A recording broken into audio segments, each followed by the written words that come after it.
skills. Saves. Athletics, perception, or intimidation. I think There we chugging go. the coffee was a bad idea. Yeah, that's alright. That's all that's missing. It is very possible the beginning of this will not have very many people, but that is fine. Everybody's watching the other one. Don't worry.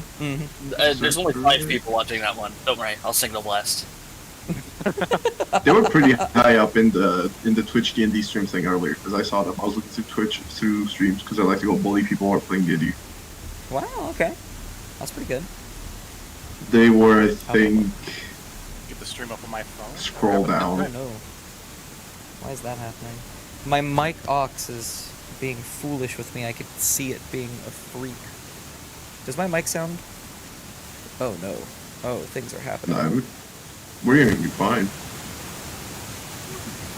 There's an audio coming through that shouldn't be.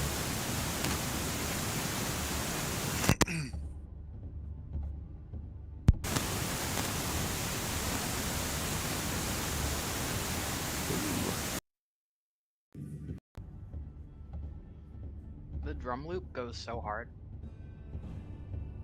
You really do, though.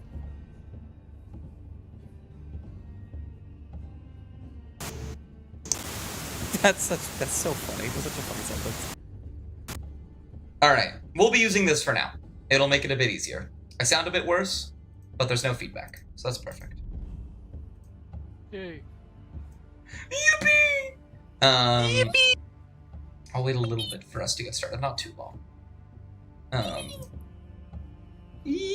Alright, I've signal blasted the stream to all of the gays I know.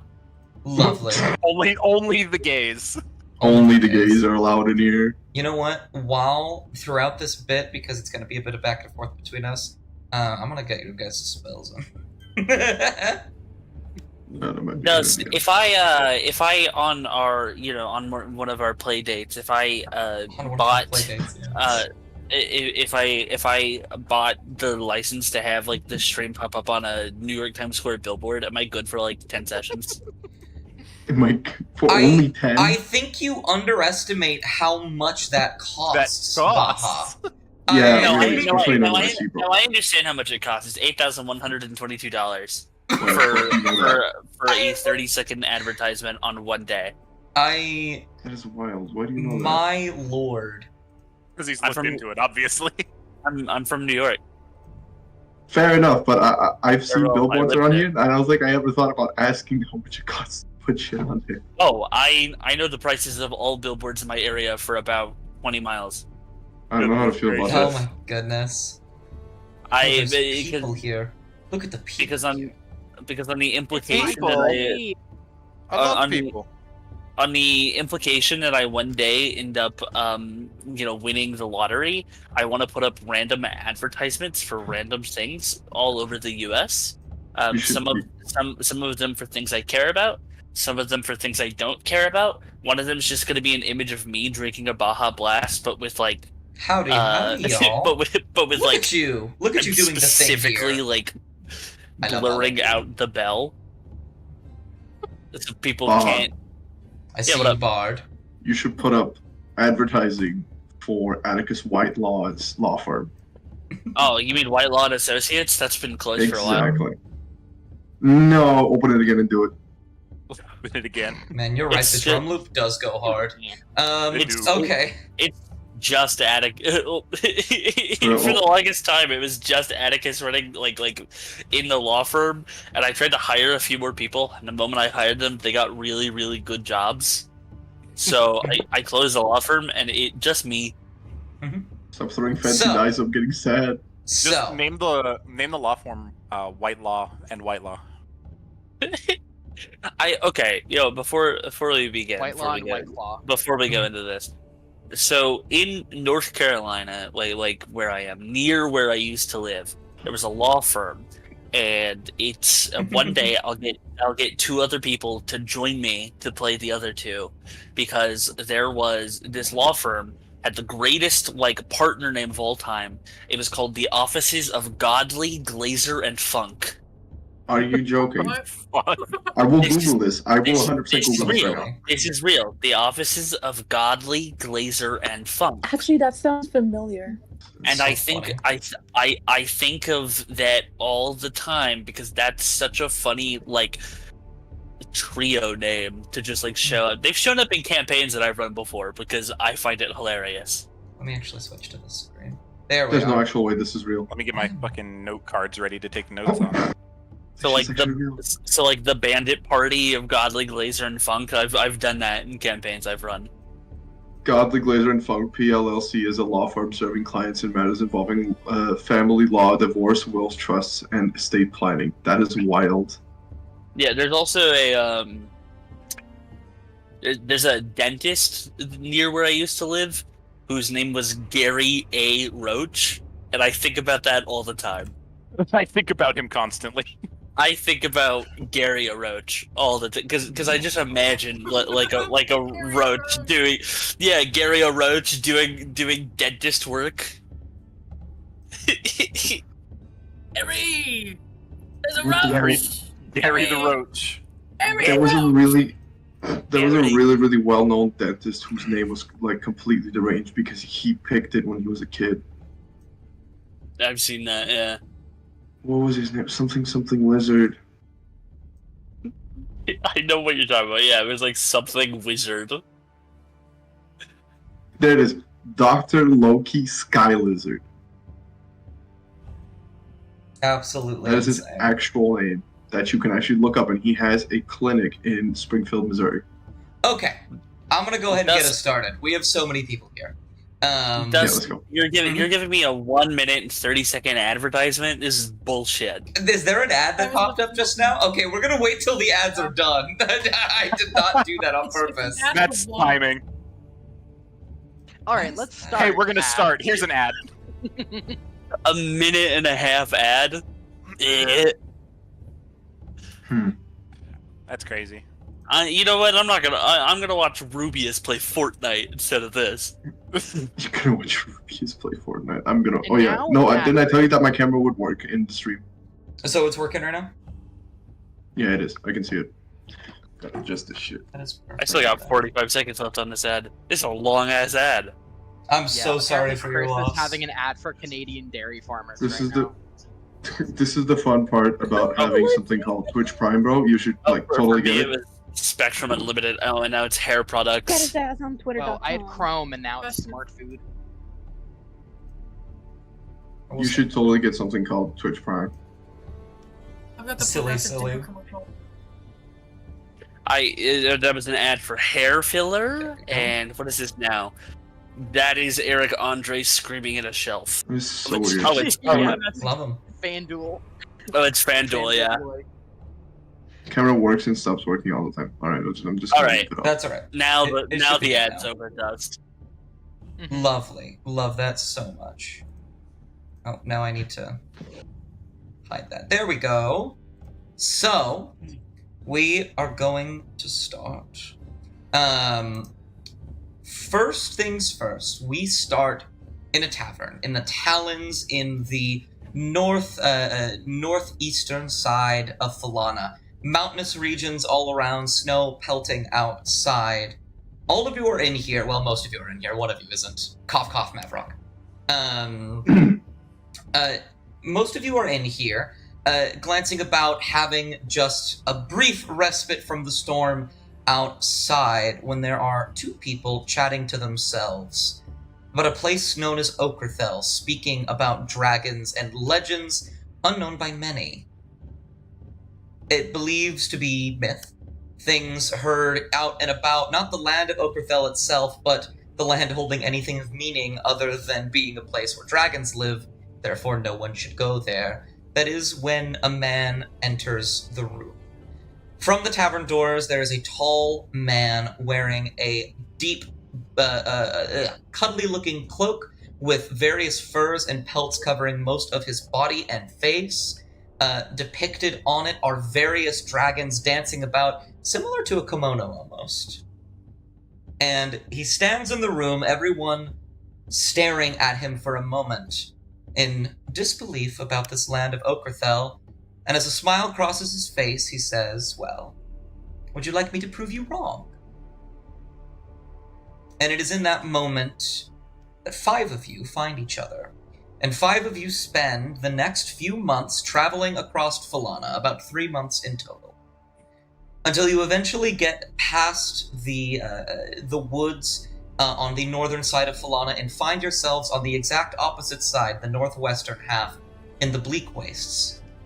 With snow all around, nothing but constant blizzards, nothing but defensive maneuvers, spare rations. You all endure the storm. And today is the last day that you are said to be traveling while this guide of yours helps you through this blizzard. You are approaching the shores of the bleak waste now. There is a terrible blizzard going on right now. You hold your hands in front of your face to block the hurt from the rigidness. And who would like to go first in describing their character? I will roll a d6 if nobody wants to. Or I guess a d5, actually. d10. Alright, I got it. Alright. Describe what your character looks like for me.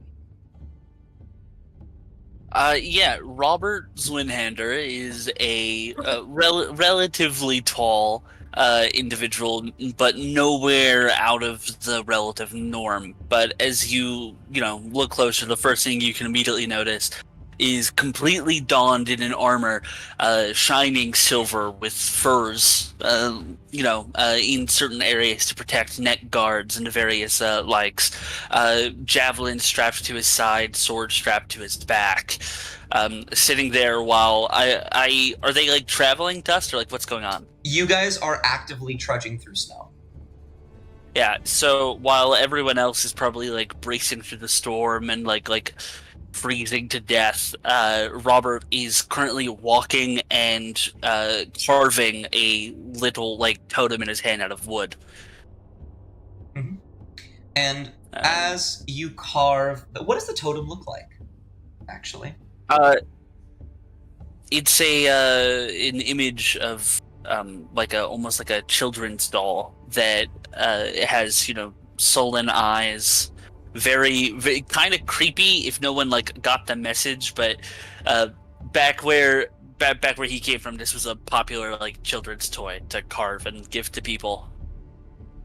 And as such, we somewhat zoom in on the toy for a second, and the snow falls away around you. And Robert, you are walking around one of the first towns that you grew up in. You are clad in your armor as usual, your helmet held to your side, and you can see children running to and fro with a fountain in the distance, and alongside you is one of your compatriots clad in a very similar armor. And you all are engaging in conversation, and he looks to you, and he says, so, what was that about the word on the mission they wanted to send us on? There's some threat up north, I hear? Yes, apparently we're being attacked on the borders once more. A real shame, but our job. Sit here, protect this village. Indeed, indeed. We haven't failed yet. I can't imagine it could be anything too stressful. But all will be well, I am sure. And no, I would highly reckon that's likely. And as we're talking, I imagine like a kid walks by and he quickly like hands them the doll he had just finished carving. And they run off happy, big smiled. I think that's exactly what happens. Now break my heart, Dust. And as that kid walks over the horizon, there is a rumbling in the ground beneath you as the wind picks up around you, a fog overtaking the village. You're confused and disoriented at first, but you hear cries all around you. Equally cries of fear and terror as some of the civilians of the village begin to run, and also war cries of your fellow warriors as all of you begin to march northward to the border.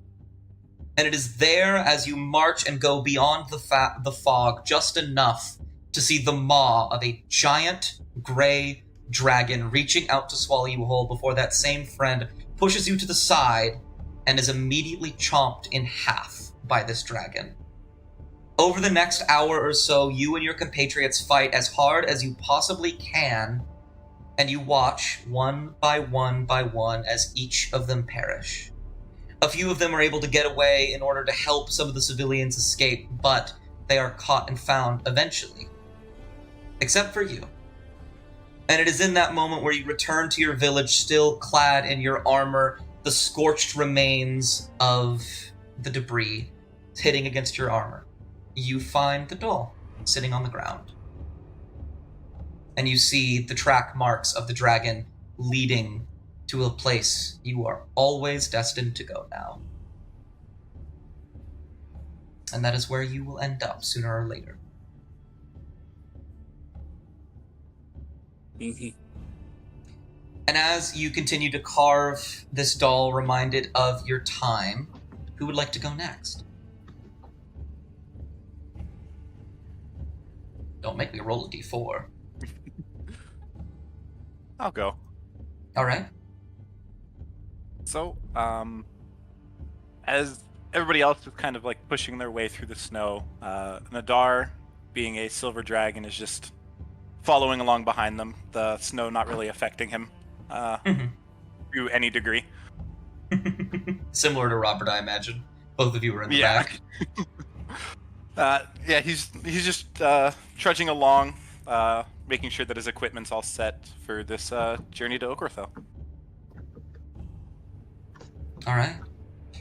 As you are sort of just walking forward, your backpack slung over your back, you look around and we see you in a forge, along with a mason right next to you. I imagine you have spent time being an artificer, developing various weaponry.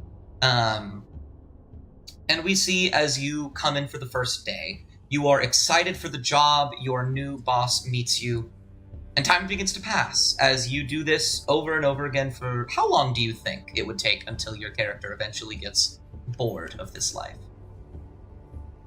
Of working in a forge? Yeah, Probably just for a little. Probably just a few years. That It makes probably sense. gets very samey after a while. Mm-hmm. And in that moment, you see your boss walks up to you, puts a hand on your shoulder, their sort of beady grip, and they go, "Aye, lad, what's the trouble? You don't seem to be putting in as much gumption as you usually do. Are you doing all right, my friend?" Yes, I'm doing all right. I want to go out and do something. I can understand that. Well, there are plenty of things for you to do. I need to go down to the shop later to have things... He kind of rambles on a little bit about various chores and activities, and he looks over at you, very much not interested in what he's saying. And he says... I don't mean No. like that. He pauses, he chuckles, and he says, All right. How about this, then? And he reaches over above one of his shelves and pulls out a piece of paper that is tattered and worn with time. You can see that there are various splotches of stain on it from what seems to be snow or ice on the map that has since melted to form some water stains. And he hands it to you and he says, I think you are one of the most talented I have seen in this business, but I also think that means you shouldn't be here. Overqualified. I think you would be much better suited exploring a place that I've always wanted to explore. There's many things you could find there, and if you're looking for something new, I can assure you you'll find it here. You see a big circle on this map, a large northern continent known as Okrithel. I'll take the map from him and thank my mentor. Mm-hmm. And then I'd gather my belongings and head out. Yes, and as you break the border of the door, your foot stepping on the hard stone of the village, your other foot hits snow, and you are back standing in the bleak wastes, walking towards somewhere you don't know yet. You can still see this cloaked figure at the front of the group, sort of trudging onwards. He is kind of like hunkering himself down in his cloak, but he doesn't actually seem that affected by it either. He's not like trudging that much. He's just walking. More or less shielding his eyes, so he's not pelted with snow. And you look forward with a smile on your face and a glint in your eye for a steadfast adventure. Who would like to go next?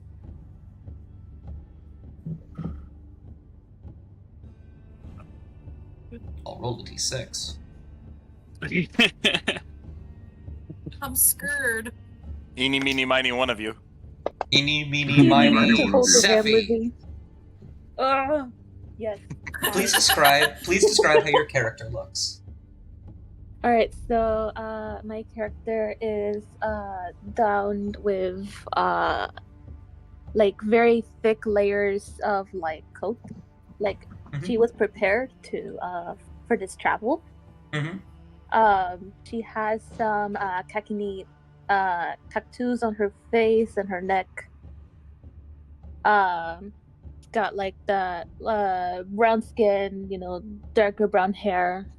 She's got a very sharp expression to her. But throughout their travel, she's been pretty positive and optimistic so far. And as you sort of walk through, prepared, clutching to your cloak, we see your hand as it folds around the border of your jacket. And we see your hand clutching onto another's for a moment. You are sitting at one of the highest peaks you can sit on. The sky is a mix of light and dark blue with a pink, endless horizon, the sun rising over the mountains around you. And you see somebody look over to you with a smile. What do you say to her? Oh. Oops, so sorry. What did you say? What was the last thing you heard me say? Seffi is dead. What was the last thing you heard me say, Seffi? I'm so sorry. I didn't hear you properly. You're okay. I'll repeat it again. As you clutch your cloak, holding it over you, we see your hand clutching onto another hand, and we look outwards as she leans against you for a moment. We see the clouds beneath you, and all of the sky is a mixture of light blue and dark with a border of a bright pink as the sun begins to set. And you rest firmly above the clouds. She looks at you, tilts her head, and smiles. What do you say to her?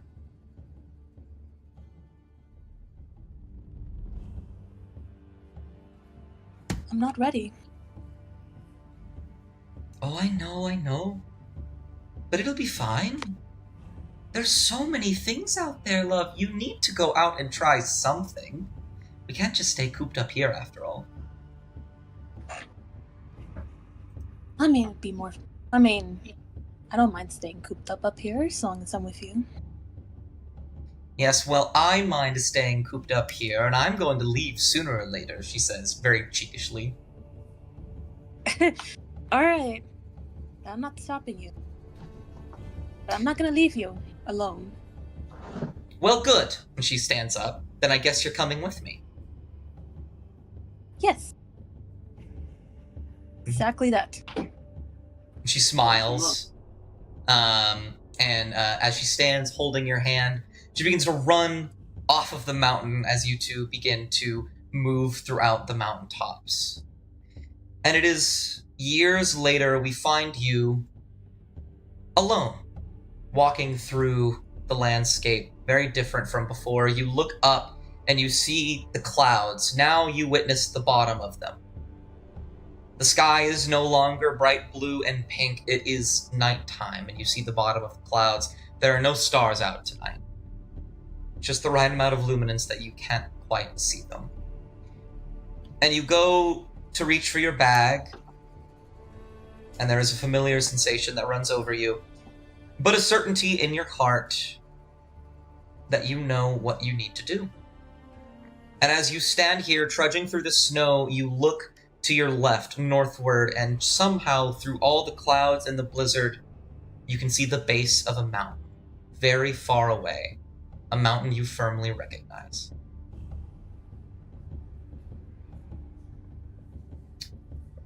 All right, Lizzie or Atlas? Oh.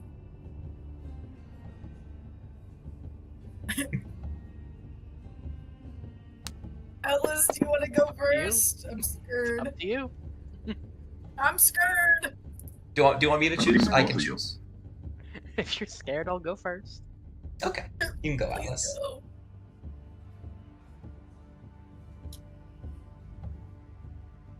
Go for it, Atlas. Okay. Enli is firmly wrapped up in a cloak, just as many of the others are. But rather than a cloak that's trimmed with fur or made of thick material, this one seems a bit more suited for perhaps a ranger in the summertime, in a more temperate environment.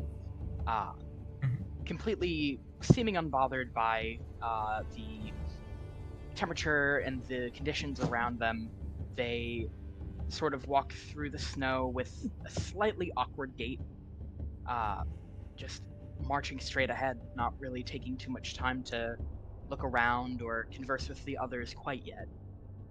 They tend to keep a little bit more to themselves. And with their cloak hood raised, as it has been for the entirety of the journey, you find that you can't really see beneath the hood, that it casts somewhat of a shadow across where Enli's face would be. And if you were to squint really closely, perhaps you might see a small flash of blue beneath it, but you wouldn't see anything else. And as your cloak sort of blows in the wind, you hold it close to you tightly, concealing whatever lies beneath. We see and hear the ringing of a bell as you walk through the doorway of a small shop-like room. You see a woman sitting, writing something down in ink and quill. The letters begin to glow on the page. You know her. You've heard of her. Her name is Kiana. She seems to be a wizard who specializes in the planes. She sees you come in, she adjusts her glasses, and she says, "Oh, hello there. I wasn't expecting visitors today. Is there any way I could help you?" I believe that you might have information that could be of use to me or my friends. Oh, really? Well, I am specialized in that which is beyond our plane. Are you looking for a portal of some kind? Perhaps. It will depend on the price. Price? Well, let's see here. I know that there are a couple places in Ulvunter that tend to have pretty high concentrations of this, but most of them are incredibly dangerous. I know there's a desert that's recently been revitalized, but I imagine that's pretty far away from here for anyone. I can't imagine you'd want to go to the Wound. She's like flipping through a book. And there's a moment as she's flipping through, you see the glimpse of a mountainous range in her pages. And it strikes a chord with you, a place unknown, a place with endless possibilities.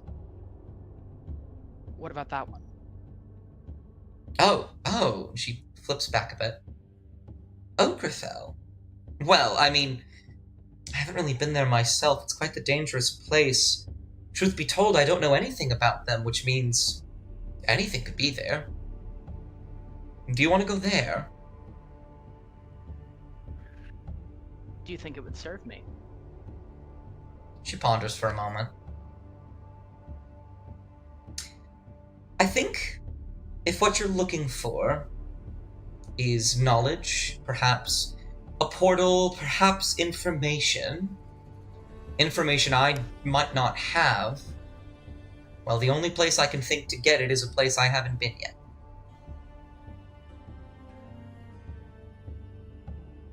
Enli sort of tilts their head a little bit, the cloak following with them, and just puts one gloved finger on the book, tapping it, and goes, "I'll need everything that you have about this place, no matter how sparse." She smiles.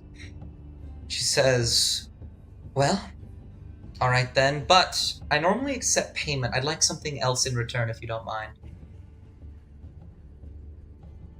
Emily reaches inside the cloak and pulls out something about the size of a business card, and it's sort of a flat rectangle made out of a thick, sturdy leather, so thick that it doesn't really bend. It's pretty solid, and it has a complicated engraving on it, stained red, like a deep brick red, and they slide it across the table, and it's an insignia not very well known by many, and it has a bit of power of its own.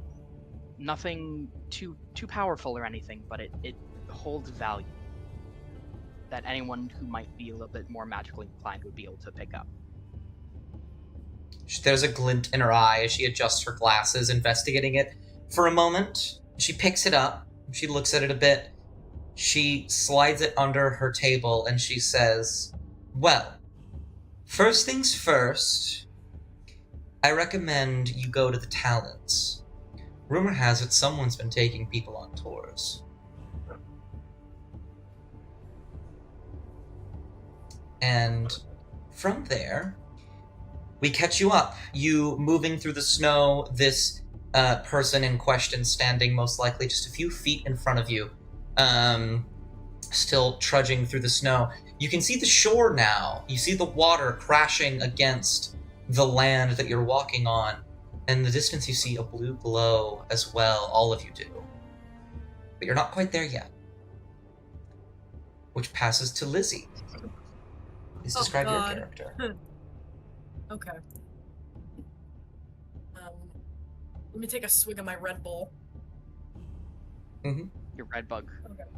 I want Red My Bull. Red Bug. A red bug.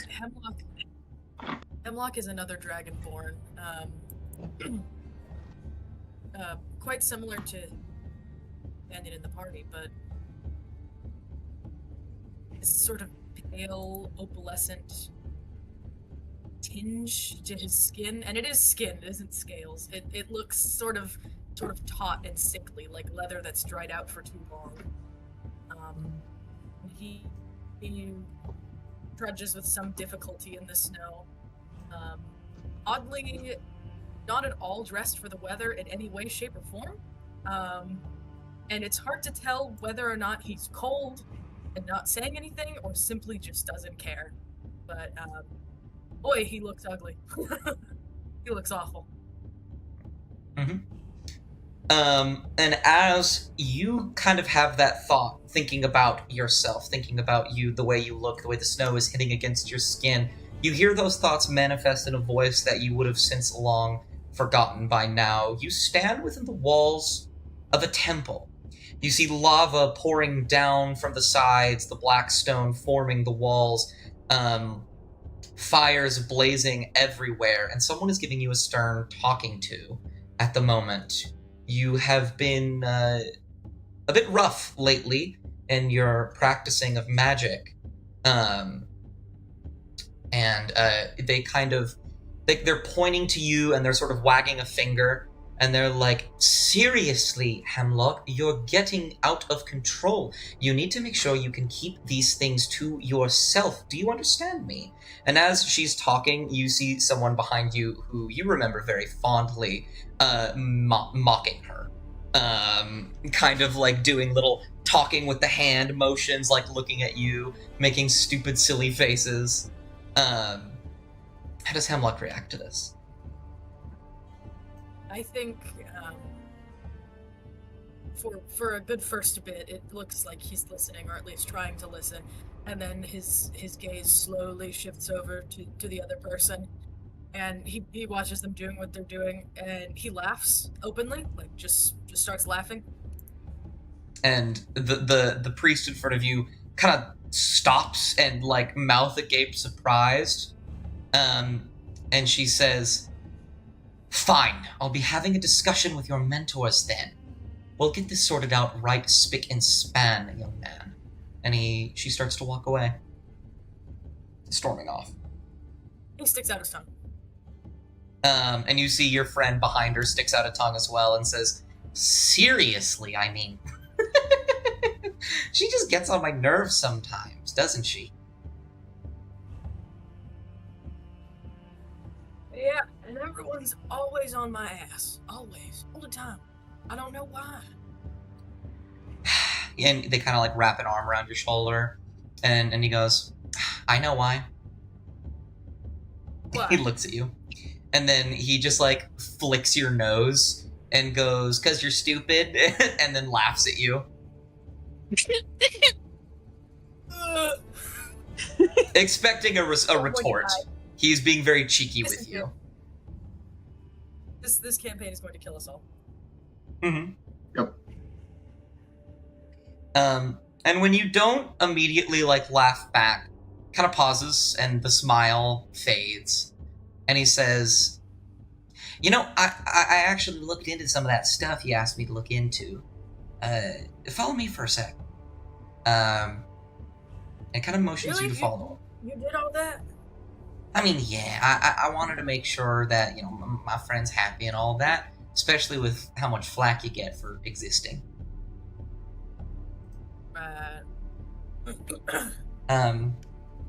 And he follows you down a flight of stairs, going beneath the annals of the library, and immediately you are offset by all of this. You are instilled with a sense of nervousness and anxiety because you are not meant to be here.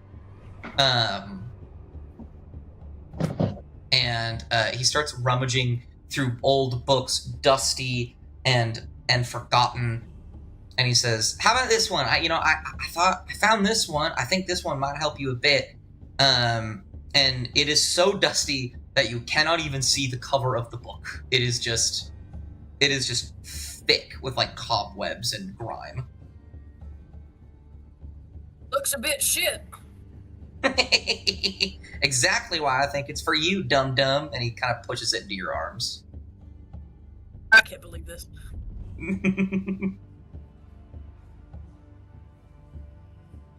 And you're holding a book now. One that is very dusty and old and forgotten. Do you open it? I was gonna say, can I, using my hand, just sort of attempt to swipe away the dust on the cover? Yeah. You swipe away the dust, and there is a moment of pause as something strange, something feels off immediately. You're looking at this book, and it is far too coincidental with the title of the book and the contents within. You are intrigued because the first thing you see is Draconic Origin. You being one of the few Dragonborn that actually hear, or at least the few Dragonborn of your type, the only of your type. You are confused and concerned. And you begin to read through it, I imagine. Oh, of course. You learn... Off the cover with how eager he is to devour what's in the book.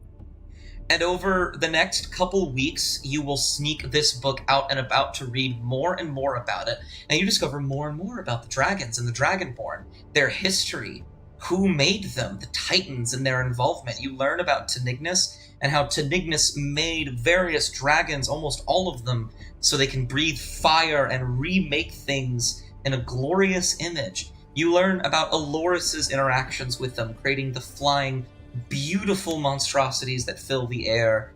You look at Sinnoquis, and you find Sinnoquis' hand in the sea serpents and dragon turtles that reside amongst. And then you get to a page that's ripped out.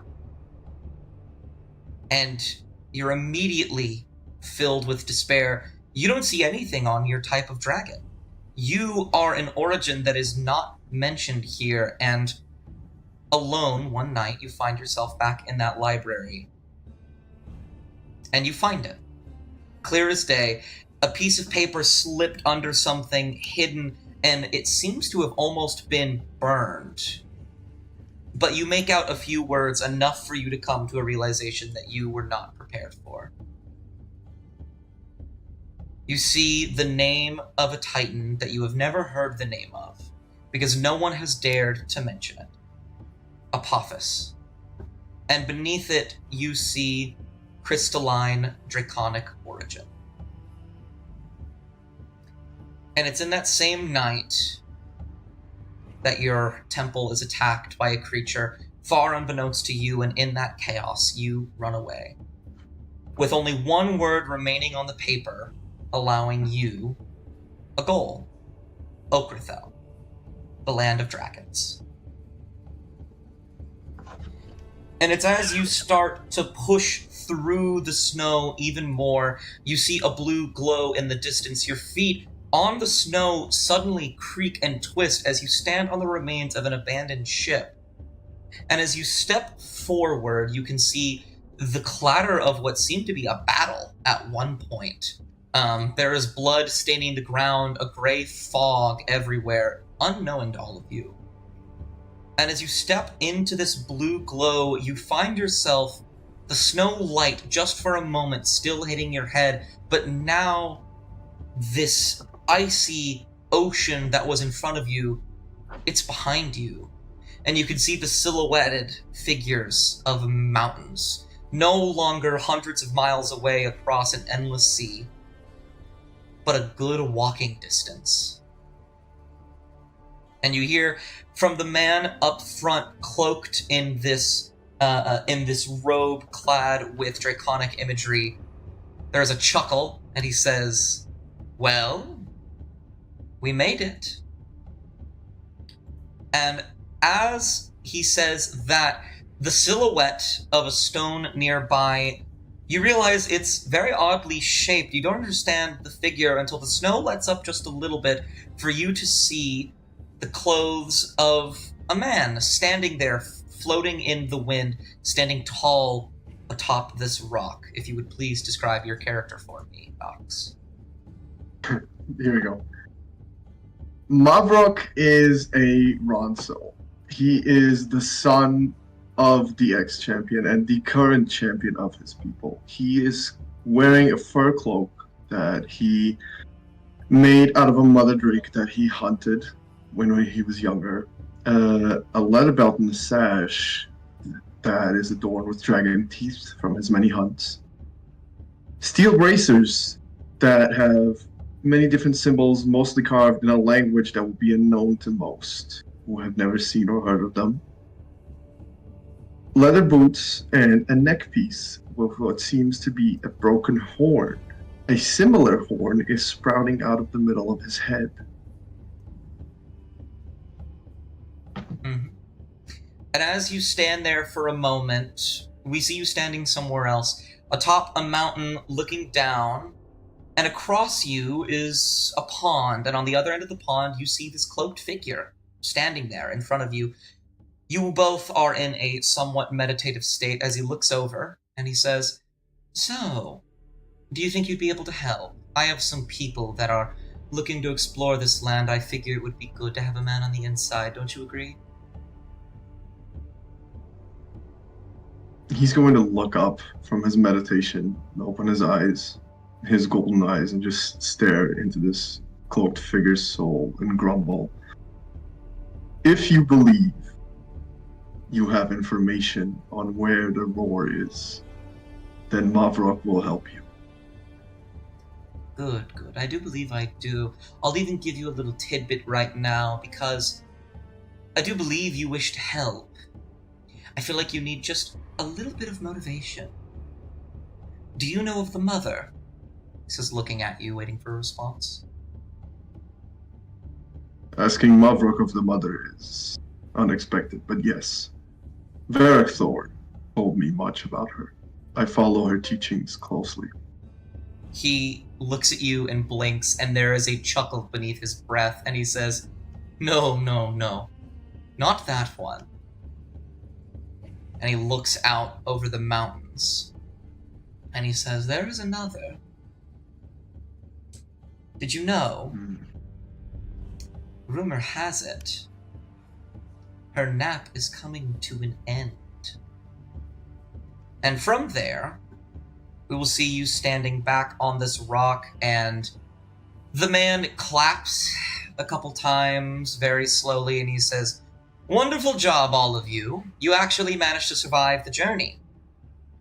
Now, I imagine we might want to get settled. I'll let you two discuss some things. I have an errand to run very briefly, alright?"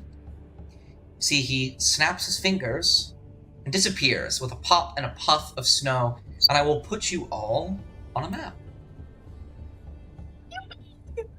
That's actually all of Okerthel. Not that one. Actually, no, we'll do that one. Why not, huh? I'll show you all Okerthel. Wahoo! Let me see the map. I forget. For those that have not used this really quick, in the left side of Fantasy Grounds, there is a little dragon symbol with the text image Okerthel Southeast. Click on that, it'll open up, and there should be a button in the top right of that picture to help expand it so you can actually see it properly. Oh, here we go. Is it weird that I don't see that? I'll put it in side chat again, because sometimes it does get a little screwy. Okay, I appreciate it.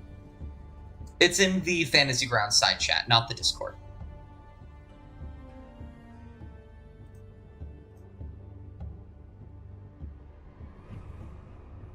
That's This is very so cool. strange. There we go. Much better.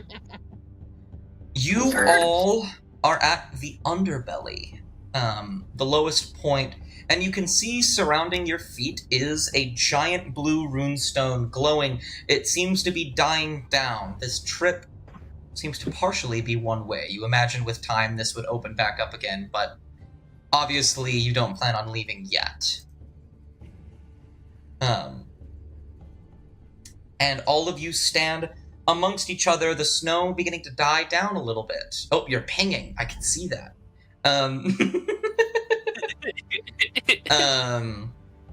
I suppose in this brief moment of silence, as your guide disappears and you are all amongst each other, what do you do? You mind if I go? I don't mind at all. Mavrok is going to look at each and every single one of them individually down.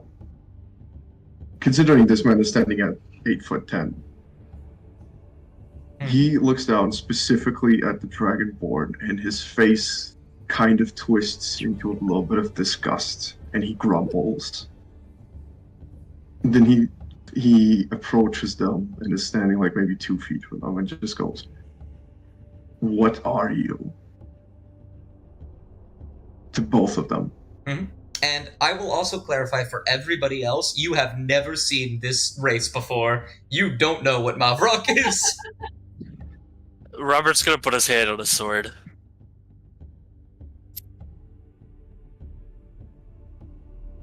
Henley's watching from the side, just very intrigued, head tilted No, slightly. it's just standing there like, what the fuck?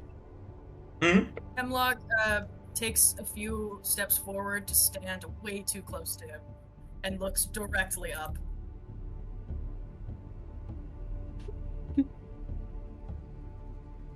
Do you say anything or you just stare at him? No, I'm just staring at him. Mavrok is going to stare back at him. And they're just locked now, just staring at each other. Yeah. He refuses to talk. Hemlock's No. just doing the toddler stand. So, are you all going to? Are you two going to start making out or something, or is this weird game just for you two? I don't know. You're he providing a lot of chuckles. strange tension in the novels my brother used to bring me. Very similar. What type of novels are your brothers reading? My brother was a vile man. Oh, okay. All right. I'm going to have... A big fan of what you all call romance. I found it quite ridiculous. I mean, it's not. That doesn't sound bad. I mean, No maiden should fall in love with the pirate that captured them. That should not be that should not be a popular theme. oh, They're a brigand, a bandit, a thief and criminal. You don't fall in love with a man like that. Hey Nox, what was it you wanted to do? Oh yeah, no. Don't worry about it. I'm gonna have Mavrock very, very slowly turn his attention towards I forget the name of your character. Baha, give me a hand here. Robert. I'm gonna have him very, very slowly turn around to Robert, look down at him, also kind of twist his face, but not in disgust. This time in confusion. I And then- walk closer to them, to that little kerfuffle. Little. I wasn't calling you little. Just call your kerfuffle little. That is fair enough. I Maverick's must gonna tell ri- you, it's uncomfortable a little bit to stand very close to Hemlock because he smells a little bit. I can't tell. Don't worry about it. So funny. But Robert mhm. gets close to the two of them standing so close together and going, "It's rude to ask other people what they are when you won't even introduce yourself. Let's not be rude." I'm gonna have him raise his brows, like a little bit kind of offended, Mhm. and just ask Robert first. All right. Then how about you tell Mavrock what you seek in the sacred lands, and then he will introduce himself. I have an enemy that I believe to be here. What kind of enemy? Everybody roll a perception check as you say that. Oh god. crazy. Which dice is that again? Why did I roll physical dice? So, yeah, let me really quick. In Fantasy Grounds, open your character sheet. You can do so by either going to the characters and opening it, or I think you can't do it there. Oh. Or you can double click your little profile in the top left there. That's not what I'm gonna do. Go to the skills tab. And then you should be able to see something. I believe for you, perception is +5. You're going to drag that +5 over to the left in the little side chat and drop it. And there you go, just like that. Yeah. So, how do I say your character's name, Hunter? Who, me? No, Hunter. Nadar. Nadar? Okay. Nadar, Nan, and Enli. You both are kind of standing to the side as, like, this interaction is happening. Like, both your hands up, like, ooh, okay. Watching. The yeah. three bastards are the ones that see this? The three fuckers? Yeah. Hey, Yeah, the get a three load of arguing. this guy. Mhm. Get a load of this fella. And as you ask Mavrock, what was it exactly you asked? What are you looking for, or like what kind of enemy? Yeah, what kind of enemy? As you ask that, gray fog begins to pour downwards, and the wind gets faster. And Robert, your attention, whatever anger you had towards these two individuals, is immediately swept away. Because you know exactly what's happening as you hear the roar before anyone else does. Even though you're the lowest, you hear it immediately, and you know what's happening. Think you don't have time to know this. Prepare everyone. Mm-hmm. And Let's go. Hemlock and Mavrock, you both look upwards beyond the fog, and you can see the silhouette of a massive dragon. And all of you hear the roar as it begins to descend downwards towards all of you. And we're going to kick off this campaign with an initiative roll. Oh fuck. As you Okay. will join me No. all on Okrathel Ruins 1. I just have to roll. Right. It should be your initiative, I believe, Yeah. is on your main character page. I think it's Right, it's yeah. shortened to init. It's next to your AC. Click and drag, just as before. Ooh. It's a black screen. Damn. Oh yes, it'll be a black screen for a moment till I get you guys down. Here. Now, Nadar, I will warn Nadar you hears now. Robert say prepare, and his gauntlet starts sparking. Perfect. I love that. I will warn you guys ahead of time. This combat is not meant for fighting. I warned you ahead of time.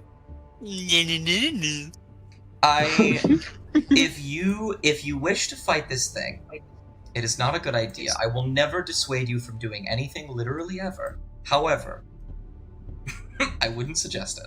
I'm actually going to get. trying to dissuade you right now. However, I'm trying to dissuade you right now. I'm going to put the freaks next to each other. Hold on. Freaks. The Really freaks. close to her. That's what I like to Yeah, hear. make Maverick and Hemlock share a square. Yeah. Alrighty. Oh yes. Don't. Stop it! I'll kill you, Baha. It's my favorite thing to do. Don't move anything yet. You'll die.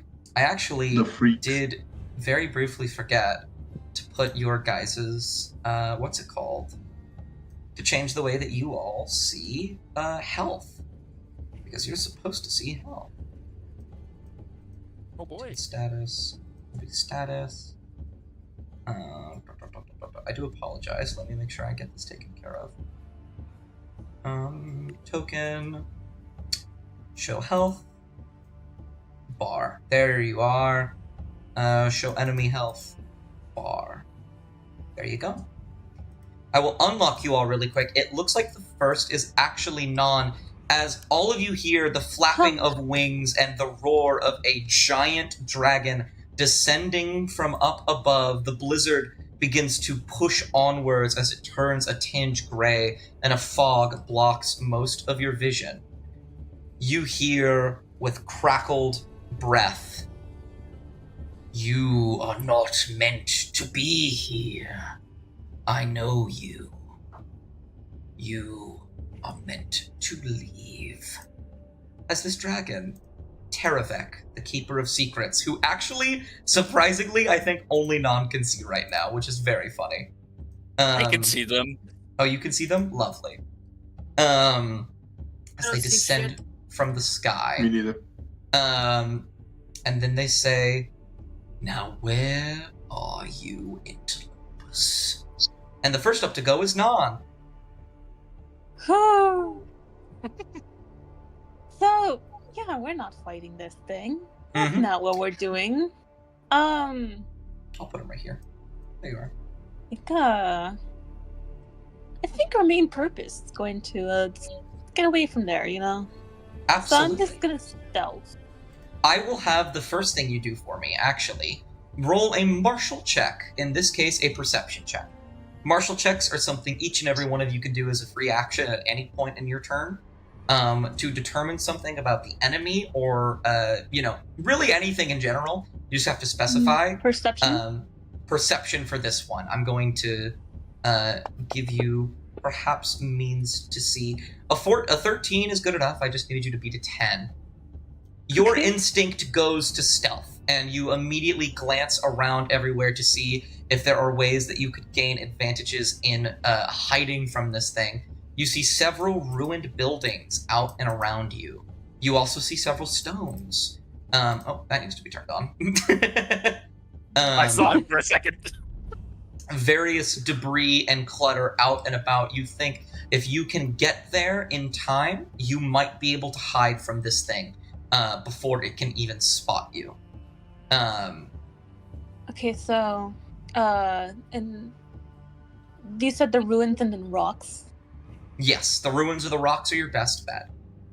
How big are the ruins in comparison? Very big. With a 13, your eyes pierce through the fog to see this building to your left, just barely beyond the rock, but mainly this building to your right. It appears to be various buildings people once lived in that have since been destroyed, and they're now clutters of debris that you might be able to poke your head under if you needed a moment of reprieve. I think my best bet would have to go with the ruins. I could Alrighty. go for the ruins. You can also see, it's a little hard to see because of the blizzard, right in front of you is a slope. It'd be hard to get up that. It's like this weird thing here. But if you're going for this one here, absolutely. Yeah, exactly.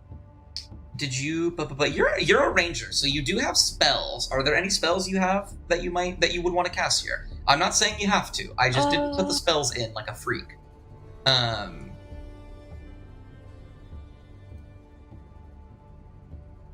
I don't. At this moment, not right now. But I Gotcha. think I do have some good spells. Alrighty. I do have some spells. In that case, I will have you simply roll a stealth check for me. Given Alright. that you have seen the places that you can hide, I'll have you roll with advantage. Ooh, okay. So in order to roll with advantage, in the bottom left beneath the chat, but next to all the dice, there's ADV. Click that and then roll the stealth check. Oh, awesome. A 20. You said you wanted to go over here? Yeah. You immediately dart forward through the snow. You all see not disappear, but move swiftly and quietly through the snow as you immediately hide behind this little crevice here between the rock and the building. You are successfully hit. Who would you like to pass to? Initiative is a little bit different for those who haven't played in one of these games before, where instead of it being a set order that we go down, you get to pass to someone at the end of your turn, and if you have damaged something, that thing, if it has not gone yet, can steal the turn and disallow you to pass. The same goes for you. If an enemy hits you and you are not knocked unconscious and or haven't gone yet, you can actually steal the turn from them, so they can't pass to their allies. I mean. So I can pass it to anyone in the party? Anybody you want. It's not showing them. Or the enemy. I'm absolutely a fool. Don't give it to the enemy. Yeah, don't do that. Forgot to give it to the dragon. Hey Lizzie, good luck. Yeah, Thank you. I what's pass up? it to you. The map is here now. Thank you, Lizzie, for letting me know about that. Now they can do the map. You're welcome. I was just about to say something. But who did you want to pass to? Alright. Lizzie. All right, Lizzie, it's your go. Do you want to make a perception check as well to look around? Yes. Yeah, where did my character sheet go? Hello? Okay. So when your tokens are on screen, you can always double click them to pull up your character sheet. Right, okay. Perception. An 8. I don't see nothing. You look around somewhat. I don't even know if you're necessarily frantic. I think you're a tad transfixed by this thing. This is the first time you have ever seen a dragon. True. Or at least one in real life. You've probably seen them in books before. I'd like to think he was also distracted trying to cook up an insult for Mavroth. Jesus Christ. It's only fair. True. However, your instincts do kick in this moment, and you aren't just like a moth to a flame. Look at the silly dragon. You don't know the optimal way to go, but around you there are various places you can hide. I do see this chunk of garbage over here, which I'm assuming if I could see it on the map, I could probably cast a glance over and see it in character, right? Absolutely. Okay. Would it be feasible to kind of just shoot over here and hide in this area? Hide over there. Let me see really quick. I'm gonna drag your character. Yeah, go ahead and roll stealth with advantage because you are thoroughly covered. Forgot how to. That's not it. How do I do advantage again? I forgot. Bottom left, there is a little I said anagram, acronym ADV. Click that and then roll the dice. Thank you. Fancy dice. Perfect. With a 20, you this slope here is difficult terrain, so you use almost all of your movement, but you're able to get up to about right here, pressing yourself against the sharp wood as it somewhat pierces into your skin. Doesn't hurt as much though. And you feel you are, for the most part, very covered. Unless there's anything else you'd like to do, who would you like to pass to? No, I think that's it for me. You know what? I'll pass to Mavrock. Oh, hell yeah, here we go. I've had a plan cooked up for this since I heard about what's going on. Your plan's fucked. I know. Let me run a perception check. Absolutely. I'll also have you roll an insight check for me. So I just roll 2. Yeah. Roll 1 perception and 1 insight. Okay. Oh wait, you forgot to add your thing. Oh yeah, maybe. Hold up. Let You're me okay. go here. I will treat those rolls. That 5 is a 10, and that 11 is a 14. A 10 is successful on the perception check. With the insight check, you look at this dragon, and for the briefest of moments, it doesn't seem to notice you in this moment. It scans around. You get the intent, you get the feeling from this guy. This is the first time I've ever seen a dragon do something to this extent.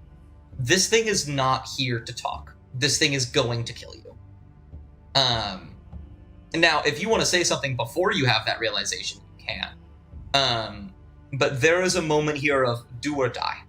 And with that perception check, you notice the various bits of debris. You see Hemlock run up here behind this. You also see various giant stones you might be able to hide behind. You don't think with your speed you'd be able to make it to where Nod went. It is very good that you told me that he's not here to talk, because I was wholeheartedly about to start being a diplomat here. Mm-hmm. That's what the inside check was for. I think you go to raise your voice and speak, and you see its neck crane and snap over, and there is a wild, crazed look in this thing's eyes. I see the murderous intent. Yes. I think I'm gonna have Mavrock to that rock that is right on his left, at the bottom left. Right over here or down here? Down there. I'd have him run there and basically bury himself in the snow behind the rock. Okay. Now, I will say, you guys can actually move yourselves, as long as you guys are within, So if you ever want to measure the distance, left and right click at the same time, and while you're holding that, drag. And if you want to get rid of that, left and right click it, just tap it, and it'll go away. Alright. Yeah. And if you want to move Mavrock yourself, you click and drag them down there. I'm going to have this be an action that you can do. So go ahead and roll me... I feel like digging under the snow is going to be an athletics check for me. Athletics is AC, right? No. In your skills tab, it's the +6. Oh, yeah, okay. Yeah. Go ahead and drag that over there.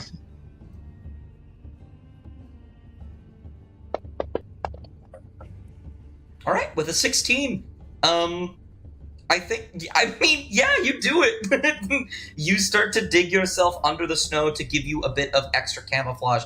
At the very least, you are now covered in this powdery, icy snow, so you will have advantage on all stealth checks going forward. Nope. I will put you right here for optimal hiding. Fair. Who would you like to pass to? I will pass to Robert. Your go, Robert. What would you like to do? First things first I would like to do is I would like to make a martial check on the dragon. I'm looking for one particular thing, though. Okay. A tipped scale from years ago. Okay, roll perception. Or investigation, whichever one is better. I'm pretty sure they are... Oh, no, it's perception at +1 instead of my -1. Mm-hmm. Oh, yeah. You see it. Just above his eye. Actually, All right. I will say, with a 15, you notice a secondary thing. That same eye is gone. Wonder how that Both happened. half blind. I'm gonna say this out loud for the group. Just the group is intensely aware. I have an 8 intelligence. Oh, no. Strong and dumb, baby. Strong and dumb. I will have you roll me an insight check for me. Absolutely. To I love gauge the I have 8. 15. Wonderful. You look around. You are filled with an intense hatred, a desire for vengeance, a desire to kill. However, you might not be the smartest. You look around at your numbers. Not only are there infinitely less of you than there were before, half of your party has already started to hide. You think... Robert probably feels like they could take him, right? They totally could. Robert They could feels take like him. they could take him. Absolutely, right? However, you also definitely feel in this moment, I feel like Robert would have the idea of no matter how little he actually cares about the people with him, they might die.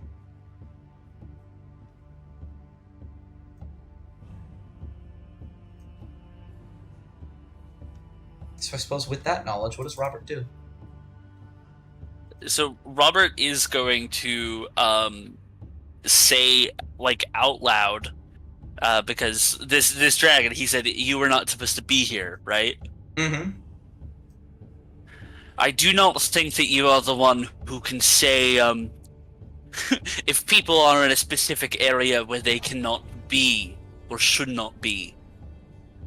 There is immediately a snapping as his head begins to crane and turn, and he's going to move towards you on his turn. Mm-hmm. So Oh. with that, how far away is this guy? Let's just see this. Let's just see About this. 55 feet. About 55 feet. That's cool. That's cool. Now, This what is also a the- slope right here, so if you wish to go up here, it would be difficult terrain. So I am going to. I think this is in distance. I'll have to pull up the fucking most. Are you going to cast Command Duel on the fucking dragon? No, I'm not going No. to cast Command Duel on the dragon. Alright. I'm going to cast Command. Okay, no, sure, command. What do you want to command? And I'm going to cast Command, and I'm going to say Blink. What is your spell save DC? It's like a 13. It's Okay. not Just cast command on the dragon. Alright. I can try to like look It would be- if maybe we have it here. I have it. It would be 8 plus proficiency plus charisma. So your charisma is a plus 3, so that would be 11 plus 2, 13. Okay, yeah, I got it right. Oh, just barely. Do they succeed? Now, Oh wait, now- hold on. What was that? No. What was that, Henley? Oh wait, never mind. No, I can't do it right now. Never mind. Disregard. I know what you were going to I do. thought it was a reaction. Damn it. I know what you were going to do, by the way, and I love you for that. Mm-hmm. Know that I see you, I know what you are, and I respect you. are you trying to gift of gab this motherfucker? No. No, What's it called? worse? Oh No, god. what's it called? Bards of their variety have an ability where they can lower Oh. the number of of their saving throw by their bardic dice, but they have to do it as a bonus action. Now, if you have silvery barbs, no, That's they're a out of reaction. range. They're out of range. Never mind. Either way, wonderful. I feel like Atlas is I dead. have something for this. I feel like I have something for this. This- Let's see. You do have paladin. because I do have. I do have Bane, but I already made you do the thing. Mhm. I will say for this turn, I just forgot I had Bane. You cast Blink, right? And their head looks over to you as you command that. I said cast blink, you command blink. And their head begins to move back and forth like a snake, focusing in on its prey, and it begins to stare on you. Okay, And well then, makes eye to contact. save everyone else's life, I'm here. Oh, you would be about here with the difficult terrain. I'll save everyone else's life. And thus ends Robert Zweihander. Zwinhander. Yeah. Not his turn, him. Alright, who would you like to pass to? God damn it, Baja. Let's go with Enley. And Lee, I know you're reconnecting right now, Atlas. Atlas died in real Let's time, go it's okay. Let's go with Nadar. His power went out. Oh Yeah, no. no. Damn it. Baja, don't you kill yourself. We didn't do the friend of me stuff. In that case, Nadar, what would you like to do? Okay. I see everybody begin to flee. I see Robert go be an idiot. Mm-hmm. A gamer move. Robert does have an AC of 20. I will add. We win these. Like, guys. We win these. I don't think he does. I don't think he wins these, actually. I win these.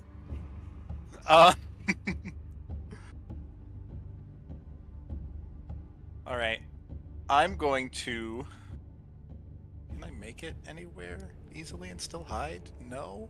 That's nice. You could make it actually over here. Dust, they need the Atlas will need the map again. Oh, because they have to reload. absolutely. Thank you for reminding me. There it is. Could I also attempt to hide myself in the snow? Absolutely. Can you describe how you do Come it hide so with me. I can I can decide how I'm going to make you roll for this? Yeah, so... he sees everybody start to go. Nadar doesn't think he could easily make it to any of the nearby rocks and hide behind them. So he gets close to this rock that's in front of him and just starts digging down into the ground with his dragon claws. Okay. I will have you make an athletics check for me then. You just need to beat like a 10. That's not... Seven. So you just start throwing snow at yourself. And it just like smacks against your armor and slides onto the ground. And you're like, "Ugh." But, Robert you- Bombastic Side Eyes. that's just funny. However, However, going you with are, you back down here. Don't start with me. you are behind a rock. As long as you are behind a full cover like this, I will allow you to roll stealth really quick with advantage. Which is a plus I get 0. I get disadvantage on stealth because I'm wearing medium armor, so Roll I it. roll it straight. Yeah, roll it straight. Oh, that that didn't- automatically gave me disadvantage. That's okay. I'll take the middle ground between that, and that is still a success.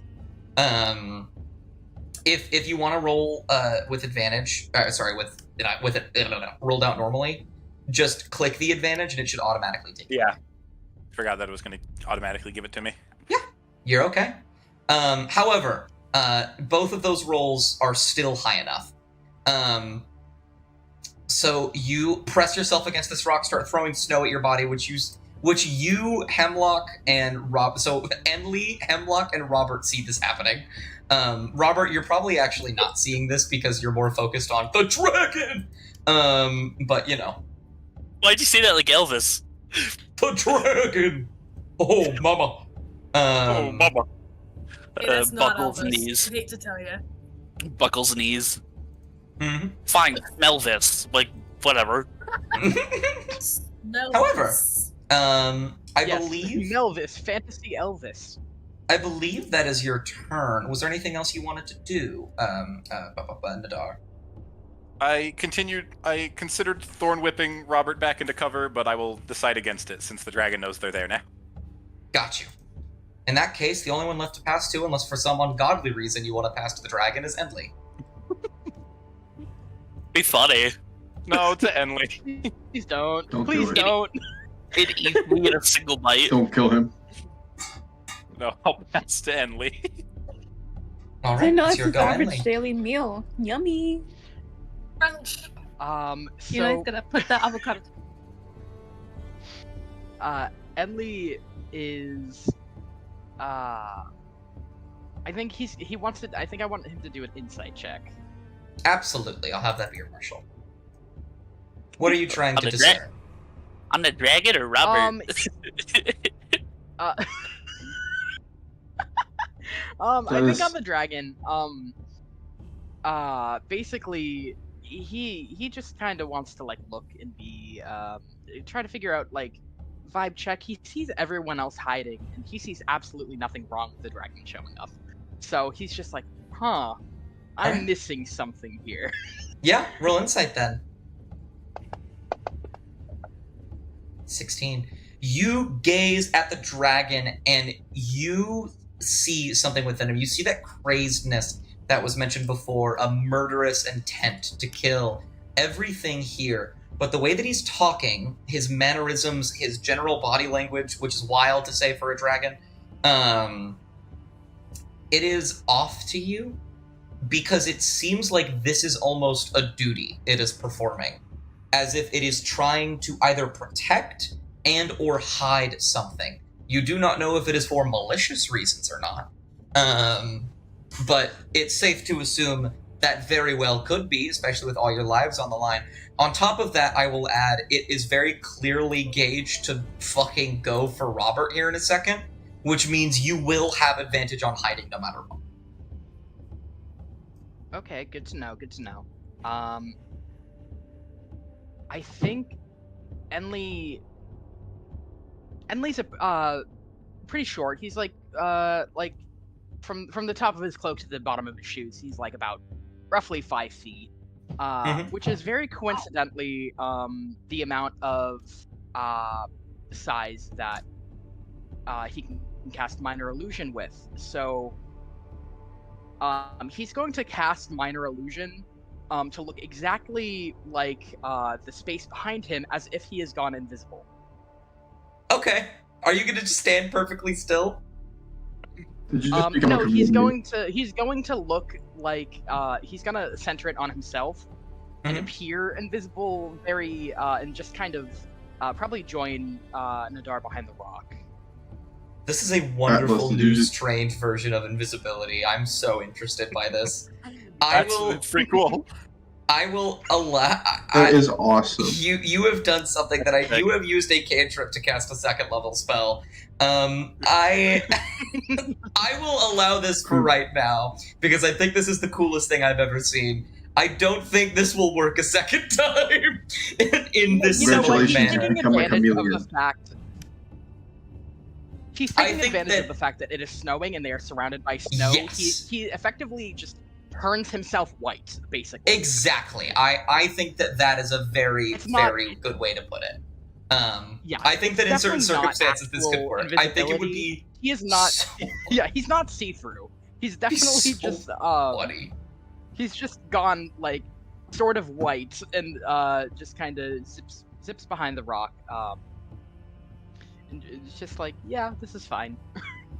I love that so much. Yeah, you do that. I'm not even like you can roll stealth with advantage. Like I don't even I don't even almost want to make you roll because you've just done the perfect thing.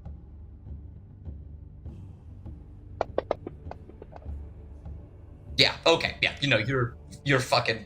Hey, Nadar, you hear the snow next to you crumble. You look, no one's there. Fuck. And he just Achievement unlocked, leans over to chameleon. Nadar and goes, "It's me, it's Enley." Like reaches out and brushes next to him the wrong way. Freak He out. thinks you're on the other side of him. Don't freak out. I'm just- It's okay. I'm just picturing this man with his eyes half closed, reaching for nothing. I like the rest of you were hiding. Robert's in his like guts moment right now. Mhm. And then after your turn is over, you will pass to Terefek, the Keeper of Secrets, who is going to immediately rush forward and make an attack on you, Robert. Excellent. Damn, goodbye, Robert. Yeah. knowing what this dragon can do. Robert's fucking dead. I will win these. say, of all the people to be there, Robert's a pretty good one. I will roll to attack. It misses. Describe to me how it misses. So, I imagine he, like, lunges forward to, like, take a bite, and Robert just punches him in the nose like a shark. I love that. You What? do that, and he kind of he moves to the side a bit, and then he raises himself up. He's going to pass to himself now because he did not damage you. Genius. And then he is going to raise his claws in the air and make 2 more attacks on you.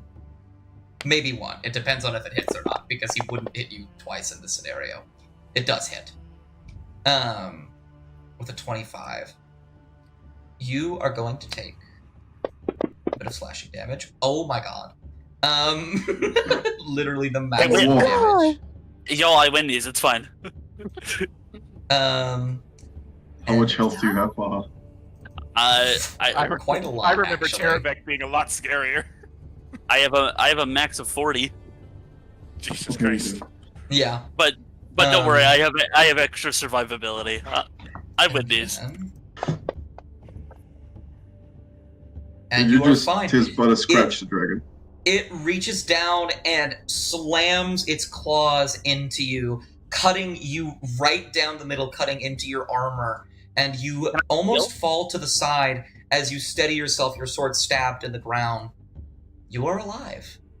Can I steal? Yeah, absolutely. As he's like pulling his like claws up, I'm gonna quickly grab my sword, and I want to vice grip his claws and start climbing. Okay. Let's. Go ahead and roll me an athletics check. Of course. Did you just turn into fucking Hiccup, bro? It's gonna be some. If this works, I'm a genius. If it doesn't work, I'm still a genius.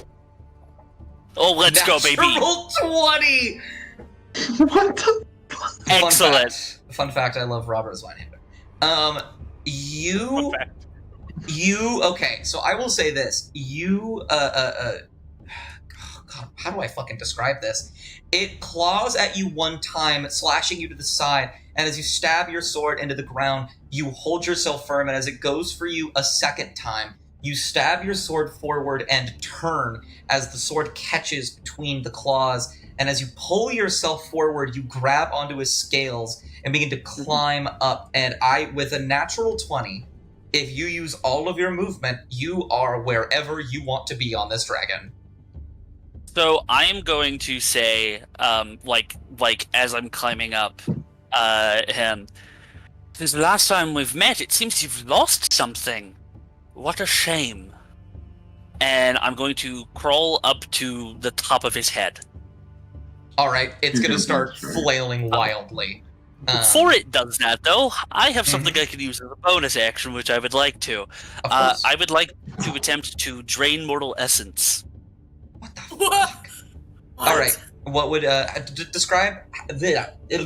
What does that exactly say? Like, describe what that says, because I don't actually know what that does.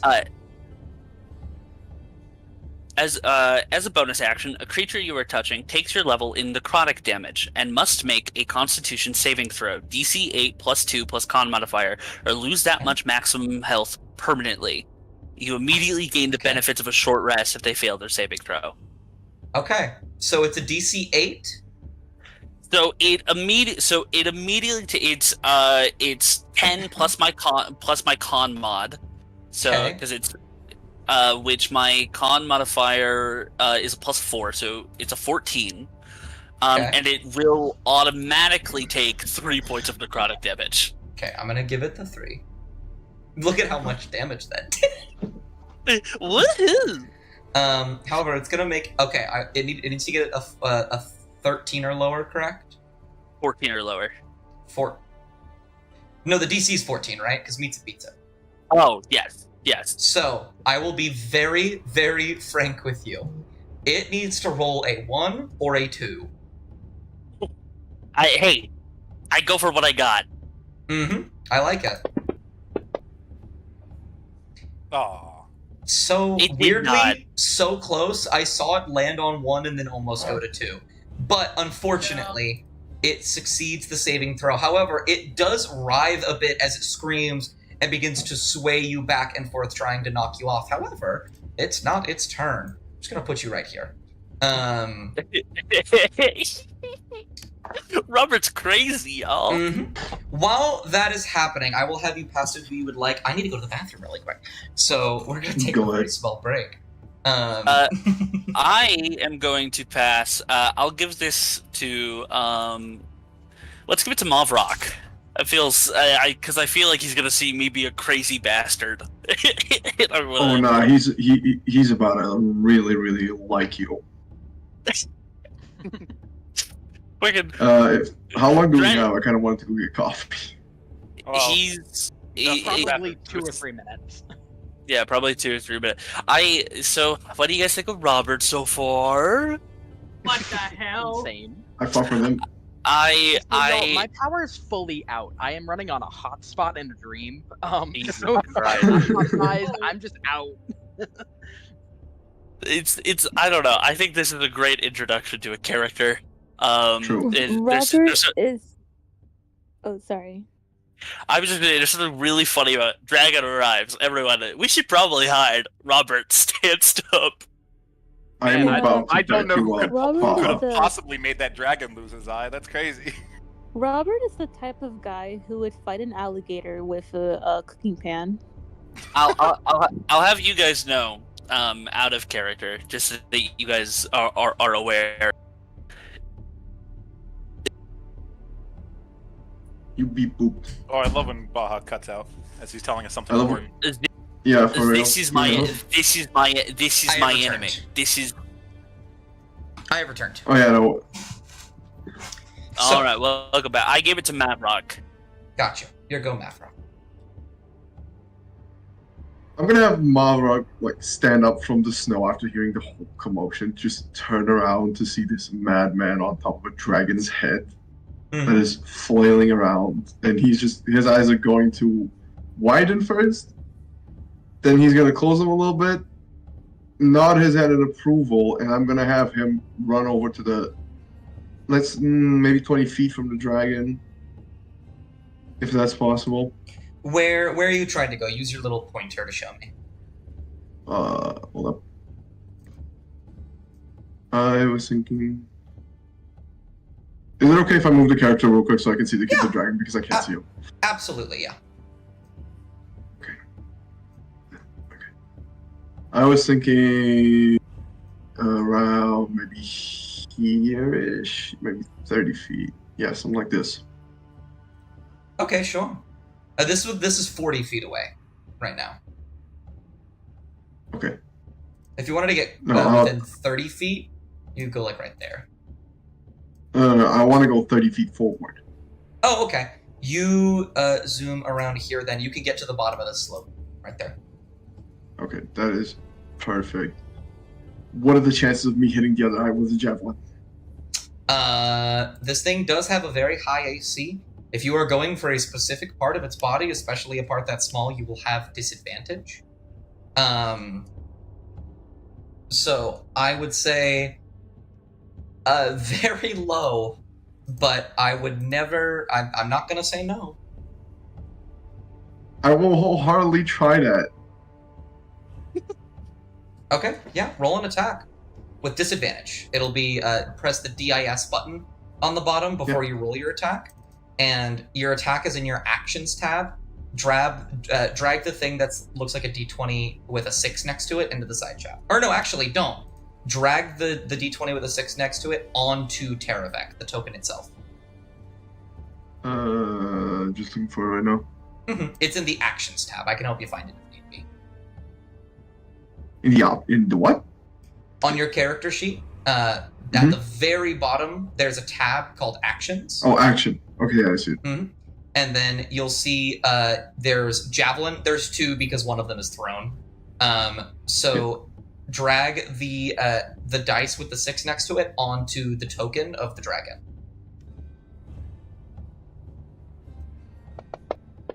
Now look, if I just live forever and keep draining mortal Ooh. essence heal, eventually he'll die. You throw a javelin out, and it is flailing wildly with Robert on its back, and you actually almost hit. It just barely scrapes the side of his head and falls to the side, but you are now in the open. It sees you.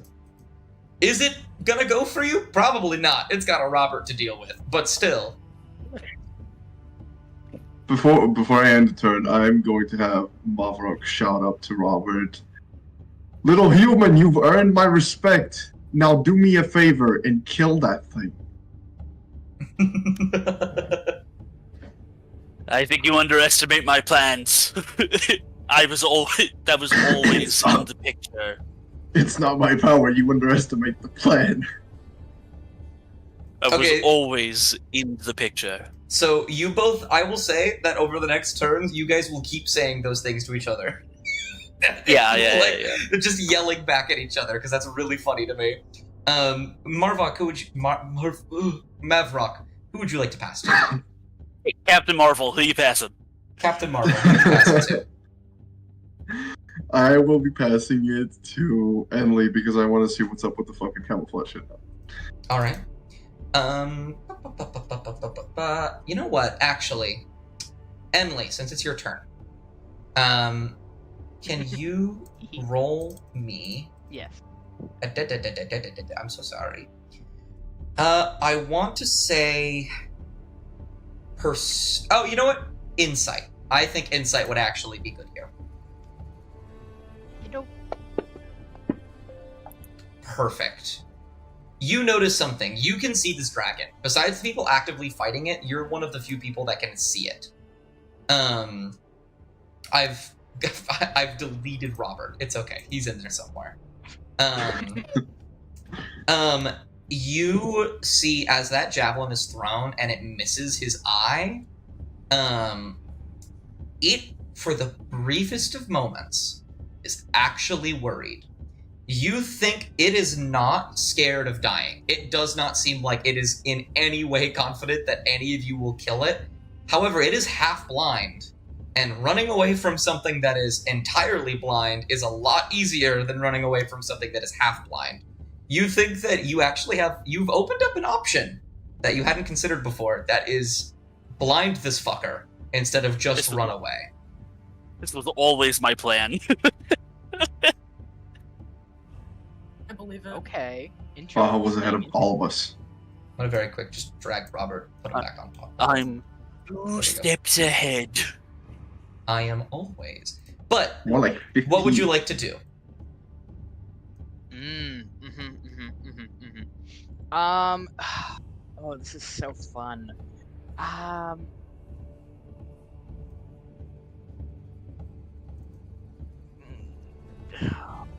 Let's see here. I think first, I think what Enley will do, is he's going to use unsettling words, as his bonus action. All right. To I love that.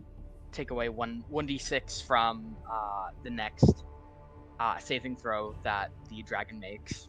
Would you mind Oh, rolling that's that what I d6 need. for me now? I need Yes. Let me pull that up. my hero, Atlas. Hee. 1d6. That's the square one. Oh! Okay. Lovely. Oh, Huge. -6 to its next saving throw. Little chef's kiss. And then, I believe for the action,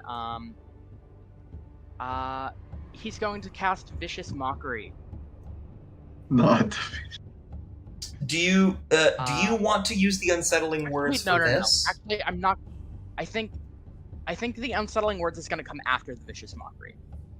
Okay, I will happily do that. Why does he have disadvantage? I don't know why he had disadvantage. Either way, he succeeds.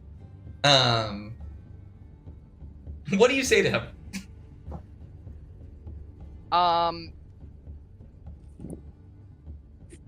what's he gonna say? He's gonna be like, "Hey, blindy, you blind guy. Must suck to only be able to see out of one eye." There's a moment while he's flailing around with Robert on his neck where he pauses and stares at you and narrows his eye and then goes, "Not another one of you." Recognizing the magic.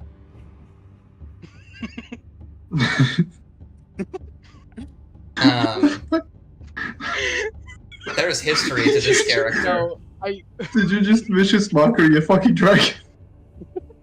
I did, and it didn't work, so I had to come up with a really bad insult. I had a good one if it succeeded. However, blindy. Who would who would you like to pass to, Inlay? Unless there's anything else you had that you might want to do. I think you've used all your stuff. But... No, I don't.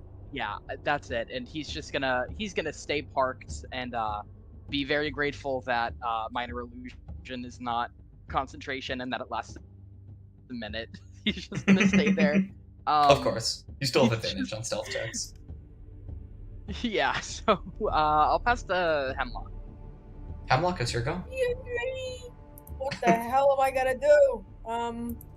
Hide more. Hide harder. There's not a lot I have that would. Go ahead and roll insight for me really quick to see if you can determine the eye thing that was mentioned. Because I don't think Enley said anything out loud about it. Sorry, which one did you say? Insight? Insight, yeah. Insight. Well, I mean, arguably, you could pick up from the "Hey, blindy, must suck to only be able to see out of one eye." I I think that drawing attention to the eye. I think that definitely lowers the DC enough. Like you beat it with an 18, but that'll lower the DC if anyone else wants to figure that out. Hemlock, you can't see the dragon, but you, I will say, with everything that's happened, you do kind of put together like there is a way to escape. Like just run away right now. However, you could blind this guy. I could blind this guy. Hold on, I'm looking at my spell. Don't hit Robert. I would say Robert. you right now think that like in terms of blinding him, you could either help blind, like help someone else do it, or if you have a way to try and do it yourself, you can. Boost my javelin. Damn. I have a way that I think might work. I just have to set it up right. I mean, it'd be really easy if you just kind of scrambled on up there and just sort of, like I mean, I also have a way that would probably work, but we'll see. The only really helpful thing I think I have in the moment is spike growth. Okay. Because that's not bad just at make all. That whole area painful. Well, there is an extra little thing about spike growth that I will flavor this. So I'm just gonna add that to your your spell list really quick so I can use that. Thanks. Level 2. Oh, I forget. There's no saving throw. This just happens. Who are you casting it on? Are you casting it on Terravec? The dragon. So you will have to come out of hiding to do that. You'll go about right here. Oh damn. Okay. Don't worry, it can't see you. Yeah. For long. That's okay. And can you point to exactly where you want to put it? Well, it's a 20-foot radius. Yes. Where do you want the center to be? Probably right in the smack of the dab. Okay. I will absolutely do that. I'm just gonna right off the bat roll some small damage on it. Yes, 6 damage. exactly. 6 damage. Difficult terrain, and when it moves into or within the area, it'll take damage for every 5 feet. All right. I really like that, and that is going to actually help more than you think. As the spikes begin to crawl and grow and stab into his legs, he is stuck for a turn. Can I flavor this? Yeah, absolutely, please. I think because of the terrain and also because of, I guess where Hemlock would have picked it up, I think it's cool stone. Like it's very smooth, sort of igneous rock of some kind. It just. I love that. Yeah, you begin to shape these stony thorns, smooth and igneous, around the legs of this creature, stabbing into it and holding it for just a moment. Who'd you like to pass to? It can't steal. It already went. Who hasn't gone? And Non and Hunter. yes, by the way, I feel so bad, Sephi. You have succumbed to the terrible curse of going first in the first round and going last in the second round. Sephi is dead. I'm so sorry. No. I will It's pass all to good. Sophie. Okay. It's your go. What would you like to do? You immediately run to hide with the idea that you can't kill this thing, and suddenly you peek around the corner and you see Robert riding the dragon, stone beginning to crawl up, javelins being thrown at this. They're actually trying to fight this thing. Oh, that's insane. That's crazy. That's bonkers even. Yeah, I could. Don't know what. Actually, it's really hard to know what to do. Does it still have one eye, or is it just fully blind? It has one eye. The eye that you are currently seeing on its left side of its face is gone. That eye has been long gone. You can see as it's flailing about. You think the other one is on the other side. Ugh. I believe. Let me actually look at your character sheet. You might have a spell that could help you here. I'll need to check just to make sure. But go for it. If you have any ideas of what you might want to do, absolutely. I do want to assist. With. We're trying. Am I getting the hint that we're trying to blind this thing? I think at this point, making you roll would be mean. I think you'd be able to put together what is happening here. All right.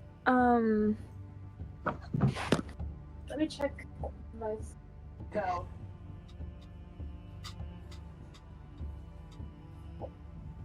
Could use yeah, you know what, fuck it, why not? I could use is it possible to use Hunter's Mark?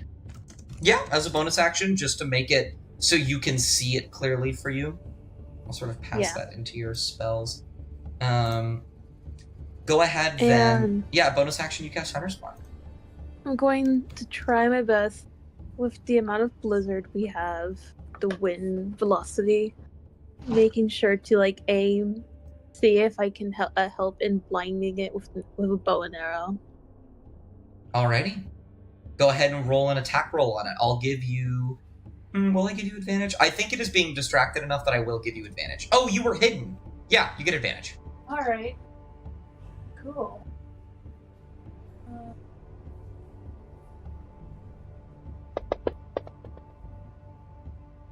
A 19. 19? A 19 does not pierce its hide. However, you shoot an arrow and it plunks right up against its scales. It almost digs in enough to hurt it. It doesn't hurt it. However, you see as it pauses for a moment and its head snaps towards you, and you can see clear as day its empty eye socket as it is staring at you, meaning everybody else on this side of the dragon can see the eye. Clear as day. All right, gang. All right, gang. Robert's got this. I imagine you want to still pass haven't to... gone. Calm I down. don't think I. I was gonna say, Robert's I got think this. I'm not saying Don't- anything, but Don't hit me. An accident. I'm- We all make accidents. I- Kumbaya. I beg you, Hunter, don't hit me. Don't worry, I won't. Get his ass. Who would you... I think, actually, Nadar is the There's only only- one left. Yeah. 'Cause I'm the last one. Yeah, Nadar, what would you like to do? Well, pretty obvious what the plan is by this point. So, Mhm, mhm. Nadar is going to peek around the rock here He's going to hold his hand up in a mock gun, and he's going to cast Magic Missile on the dragon's eye. Fucking magic. Oh, Wait, okay. what about Robert? That is Hey. interesting. Okay. Instantaneous hit. There is no instantly save. hits. So, here's how I All will three flavor right on this. its eye. Here's how I will flavor this. Because you are correct. It does just straight up hit because of the nature of Magic Missile. However, it is force damage, and I feel like what you're looking for is piercing damage. Roll me an Arcana check. Okay. Because I really like this, and I'm gonna have this help going forward. 16. You shoot these 3 magic missiles outward, and I don't know. I was making flitting noises. I'm sorry. Oh no, you're okay. I thought you were trying to say something. And as they shoot out, all 3 of them do hit him directly in the eye. And he writhes and screams, shooting his gaze upward for a moment. Go ahead and drag the damage onto him really quick, because this is still going to damage him. Yeah, it hurts this bad boy. As he raises his head upwards, he blinks his eye for a moment as he tries to wash away the pain. He's starting to catch on to what's happening, and you see he tries to move his feet, and they are stuck in the stone, but it could break any second now. Do you have any bonus actions or anything else you'd like to do? Oh, excuse me. Can I activate that as a bonus action? Yes, I can. I will activate my defensive field on my armor, so I just get temporary hit points. I love that. It's just 3, right? Oh, Yeah, you already just put 3. it on there. Lovely. Yeah, you get some temporary hit points. You might actually survive being hit by this guy if he tries to hit. Oh god. Bang, bang, bang. And then, at the start of the new round, Teravek's going to go. He's going to steal. What is he going to do as he is flailing? Sorry, I really liked the "aw, fuck me." What is he going to do as he's flailing around a bit? I feel like what makes sense here is I think a tail. Oh no, you know what? Where's the wind thing? He could do a wind thing. I love the wind thing. Uno momento. A wind thing? He's What do gonna you do a mean, wind thing. So everybody except for Robert, because Robert is going Because to... Robert. Okay, not you. You. Just barely you. So everyone except Robert is going to make a very high dexterity saving throw. I'll drag it on you guys, actually. I'm gonna fail that. So don't worry about it. Let me Fine. do that for you. I have a 0 in dexterity. What do I have in dexterity? That's a good question. You're about to Oh, find nice! Natural 1, baby. Not 20 for me. I have a +1 this hit. Oh, you don't need to make one, Sephi. You were too far away from him. Oh, yippee! So, Nat one. all of At you least except unbothered for... king. I would say all of you except for Enli immediately fall prone as you are knocked to the floor for a moment. Italy's whispering in their own ear, I am the snow, so hard that Fuck no. as it begins Emily has to bat convinced its himself wings. not that he's unbothered. As it begins to bat its wings and flail wildly, and it tries to break itself out of the stone it is trapped in. I'm going to say you are all prone. Should it pass to one of you at random?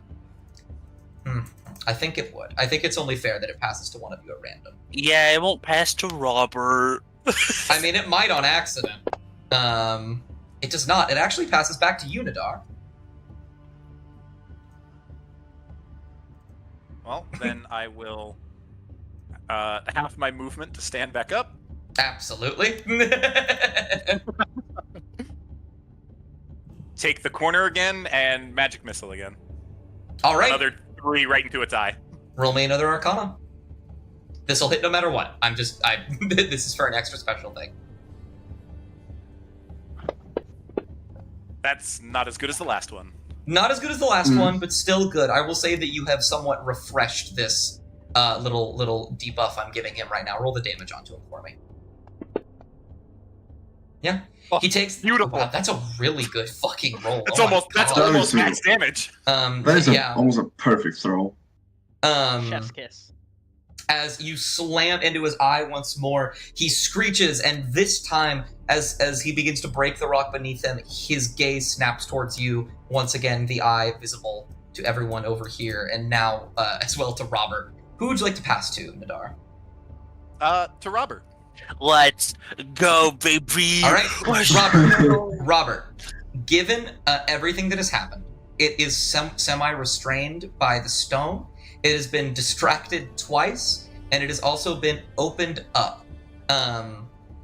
What was the first number you rolled for that Arcana check? I believe it was a 16. With that, this thing's AC is now lowered by 4, so it is now 16. And you will have advantage on this attack. I was going to give that to myself for free anyway, but I'll take a free one. Absolutely. Getting hit in the eye with force damage doesn't feel very good. That lets me do a little more then. It also has a minus D6 to one saving throw, as a reminder. Yeah, and I'm minus also 6, going not to. 6. I am also going to then I need these slots. As I, continue sort of crawling up the head, getting near the eye. Robert is going to say out loud, "You're focused on the wrong thing," and I am going to take my sword and I'm going to plunge it into its eye. All right, roll an attack with advantage. You need a 10 on the dice. 50-50. Okay. Yeah. Still 50-50. Oh wait, that's the damage die. Throw it to the distance. You have Fuck 'em up. advantage. Oh, what the fuck? 12. Oh, that is absolutely devastating. You go to stab down and you just barely scrape its eyebrow as it moves its head just a little bit, throwing you off. And it says, "I know where to lie, my focus, fool." And it begins to move its maw as if to swallow you. It's gonna swallow me. It's gonna try to. Not right I'll now. accept. Not right now. Oh, okay. You're just gonna let that happen? Can I like very slowly falling. can I like a bonus action get myself into a diving position? Sure. Where are you diving? Into the Are you wall. Apparently. Don't tell me All you're right. focusing over from the inside. My goal is to avoid as much of the teeth. I see. Okay. Go ahead and make me an athletics check very quick. Will do. This gives me new plan, guys. New plan. I love the blinding plan. Don't get me wrong. I'm loving the blinding plan. Oh, blinding plan. They could still do that. I just, why not a two-way attack? Fair enough. I'm just a little worried about this one. Athletics, please. Of course. Okay, with a 17, you sort of plunge in as it goes to consume you, and you stop yourself in its jaw, and you manage to hold it open so you are not crushed. However, in doing so, you have also literally you held its face, because you've just stopped it from being able to, distort itself. So you are technically holding this dragon's head from the inside. Who would you like to pass to? I'll pass to Enley. Enley? Okie dokie. I think. What would I like to do? I have a concept of a plan. Okay. You know what? I'm gonna go ahead and be very thankful that I did Unsettling Words, because I would like to cast Tasha's Hideous Laughter. I knew you were going to say that one. Roll the wisdom save on him. Says I'm gonna say that, yeah. No, you have to drag it onto the creature. Onto him. Got it. Ooh. So 21 minus 6 is 15, which just barely goes over your save DC. I am so sorry. It's fine. I will, However, I will you have a use bonus my action. bonus action to. Yeah, I'm gonna look at Robert inside this thing's mouth, and just be like, "You got this." Give him, Don't worry about me. A little wink. Just got Yeah, that. he's very much. He's like, "No, I'm completely not worried about you."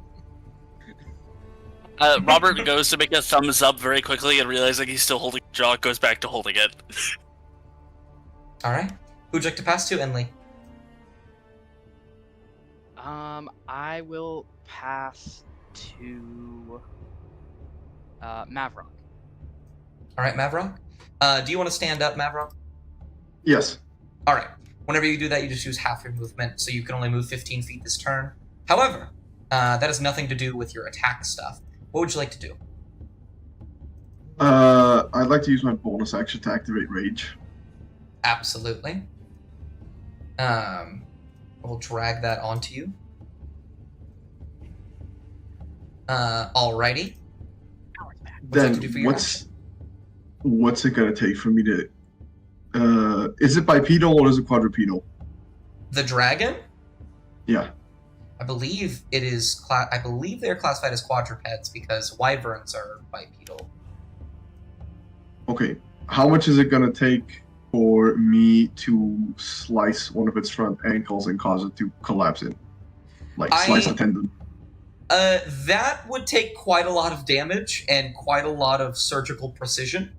And you actually don't have enough movement to get to it because that would take.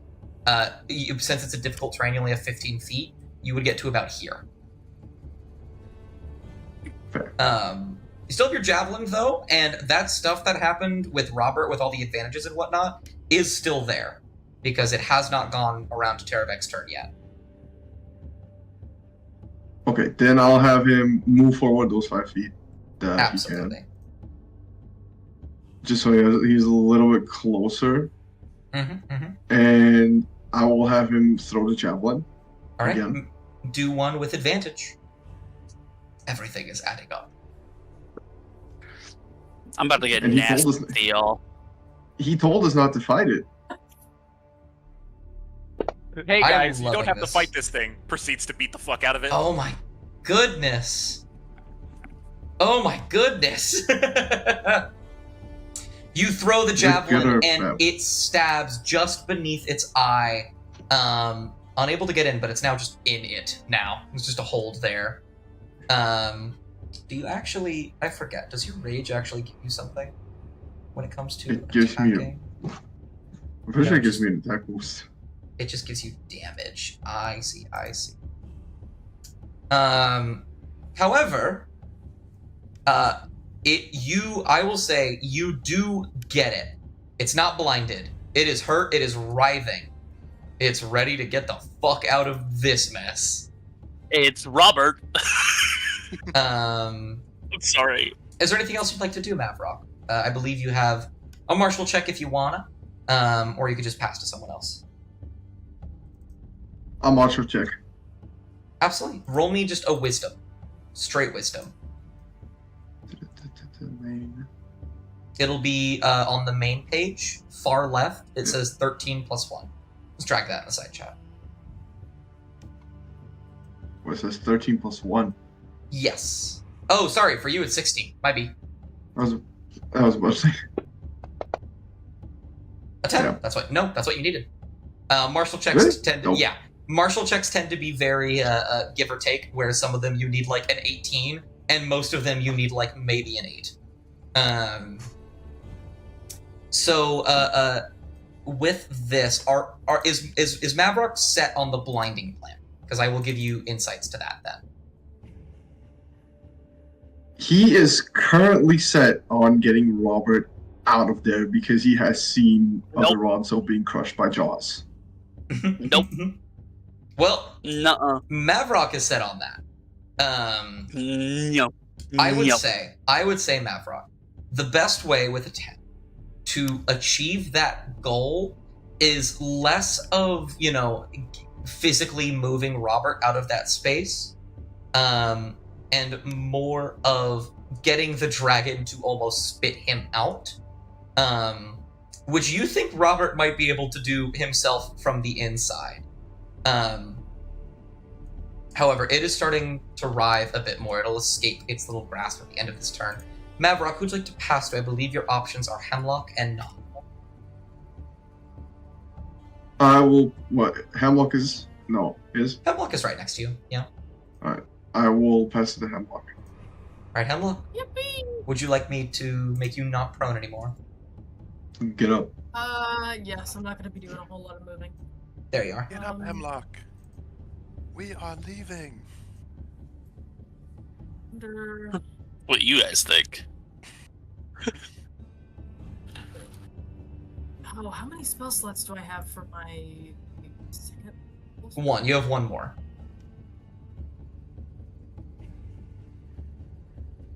Ugh.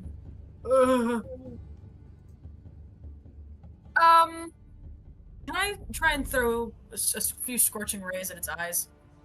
Absolutely. Go ahead and just... I think it's like 3 attacks. Let me drag a Scorching Ray in there for you. 3 spell. Now, let me first figure out what my spells are. There you are. Go ahead and... Alright, next to Scorching Ray, there's a little gear in the Actions tab. Click on that to open it up. And you'll see ranged +5. Drag 3 of those onto Terravec. Okay. And all with advantage, by the way. I forgot to add. Oh, with advantage? Yeah, roll. Oh! That's one hit. Roll 3 more times for me to see if any of those other ones hit. You have 1 hit. 1, 2, 3. Okay. Only 1 hits. Drag the damage onto it, the 2d6. I keep clicking the wrong tabs. I will say, you only needed 1 to hit. I mean, fire. Fire in eye. Oh, Yeah. I see. Okay. Ouch. Better than my plan of trying to force his eye out of his head. There you are. You you shoot as rays of flame shoot out and about. Robert, you see them. One of them shoots into the dragon, and it just hits its inside and doesn't do anything. Another one shoots out to the left. Another one hits it directly in the eye, and you see as it starts to writhe and move out and about, shaking its head vigorously. And then you watch as it looks around at each and every one of you, and then it looks behind itself, and then it looks to the right and to the left. It cannot see. Hell yes. I'm about to give it a really bad feeling. Oh, I was about to turn into a dentist. I have plans. They're You here. have plans? What was that? I had. I said we're hitting the win button on this one. We are? No. All I right. think that's it. So I believe then, Non, it is your turn.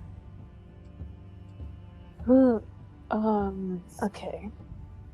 Gonna do a martial check to think about.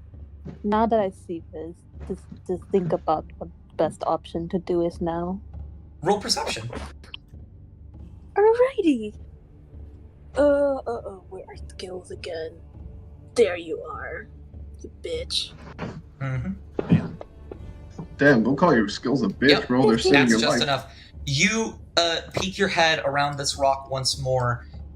You think that killing this thing is a fool's errand. Even blinded, this thing is very dangerous, but you have made your escape infinitely easier. And you can see just barely through the rocks and the trees a staircase into a clearing.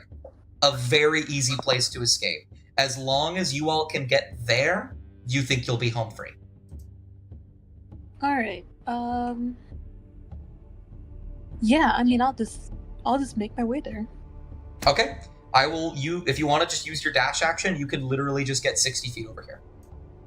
Yeah. Yeah. You move. You just start booking it. Do you communicate that to everybody else? Yeah. Yeah. Yeah. Alrighty. Let's go. Yeah. Like, I'm no. fucking out of here. Let's go. All right. You are the last to go, meaning you start the round. Who would you like to pass to at the start of the new round? Including themselves, right? Let's get. Yeah, you can pass to yourself if you want to. Oh, I can. Yeah, because you haven't gone this round technically. Oh, cool. I guess I'll pass to myself so I can get there again. So you could just get further. Yeah. Yeah, I mean, yeah. If you want to be, you're gone. Yeah, I'm gone. Yep. Winds through the night, leaves blowing. I won't delete your token, otherwise you won't be able to see anything else. But you just book it. Who would you like to pass to now? I'm gone. I'll pass it to the man on the dragon, Robert. Robert, it's your go. Okay, I would like to make a martial check. Okay. Go for And I'm looking in its mouth. it. Okay. This is awful. And I am. Has it been roaring in pain relatively? Is it? You think pain? No. Frustration? Yeah. Ooh. What is this roll again? Are you just doing a basic martial check? Yeah, let's just do a basic martial check. Straight wisdom. Ugh.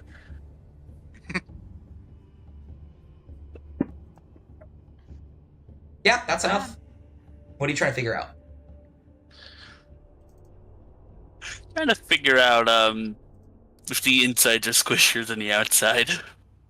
You Oh, think no.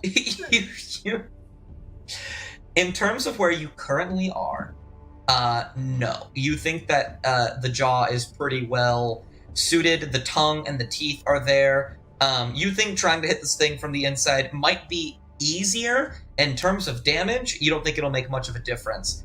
I think Robert has a moment where the thought crosses of, well, the inside, like the inside, that'd be pretty easy. And then you see gray smoke begin to billow from the inside. You think it's going to do something.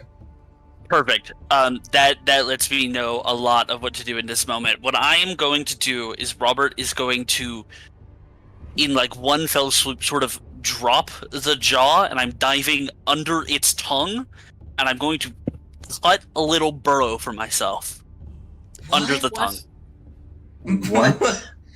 where the tongue connects. Okay.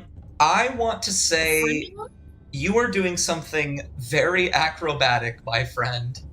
Okay. So I'm gonna ask you to roll acrobatics. I'm not good at those. Mm-hmm. But it's fine. It's That's not fine. fine. I would like to use. Oh my god. I would like to use my bardic inspiration. Yeah, it's a. Hey, bud. Hey, bud.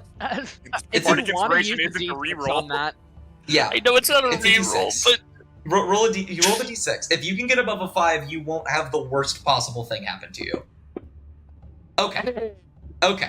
That's good. So, you have this plan. You've concocted in your head. You know exactly what you're going to do. You let go of the jaw and you dive forward, and literally immediately it clamps down on you.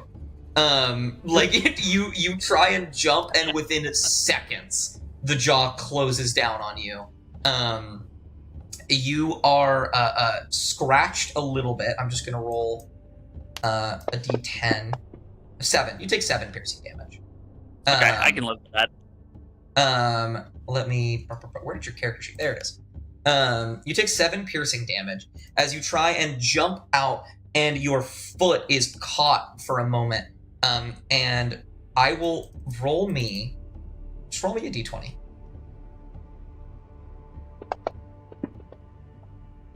Okay. Ooh. You fall out of the mouth onto the snow. and then Not what I needed. and then your foot falls as well. I'm not worried. So he falls, and then the foot falls after him. Yeah, and then you are able to stand up and do whatever. Okay, you still have all of your movement. What would you like to do? I'm gonna grab my foot. I'm going back in. You're going back in? It's not gonna go well for you, bud. I'm gonna be honest. Fool. Robert, You grab your Robert, foot. we're getting the fuck out of here. Me, Atlas, take psychic damage. You hear them yell that. You hear everyone yell, "We're getting the fuck out of here!" And you see as gray smoke begins to billow down its throat. Hold on, let me let me read my oath again. I will tell you now. You will not be breaking your oath if you run here. Robert can probably very easily put together. He will not be breaking his oath because he is not fleeing for the sake of fleeing. He has successfully aided in hurting this creature so that he may find it and kill it later. Okay. So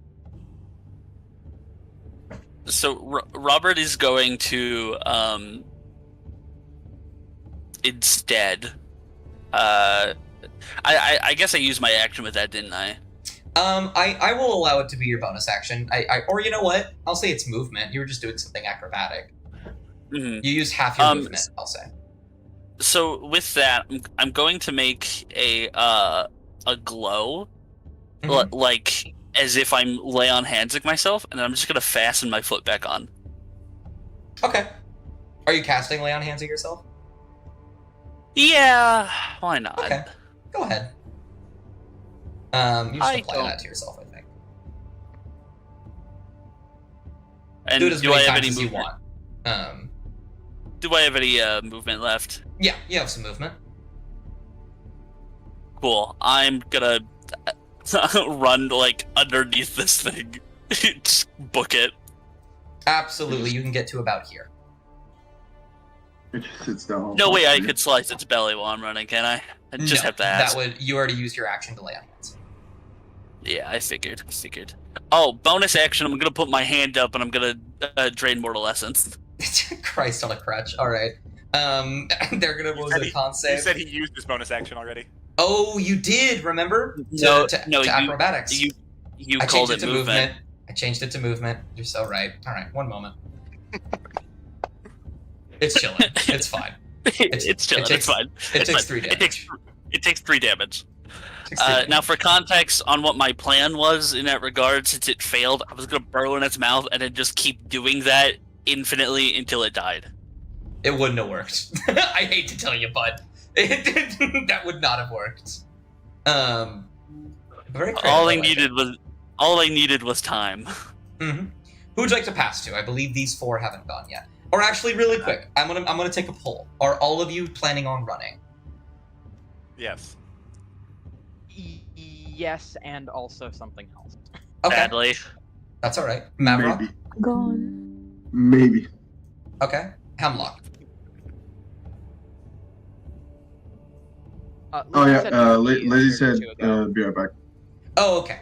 I will. Pretty sure they're also going to flee. Yeah, I'm gonna assume they're going to flee. Okay. I will sort of put us in half combat really quick. Nadar, you wanted to run, right? Yes.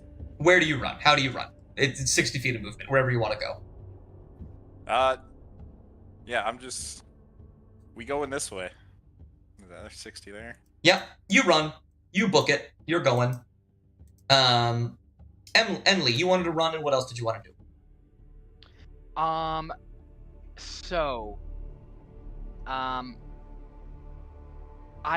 Okay, there's something that I need to do. Can I DM you part of my plan? I suppose.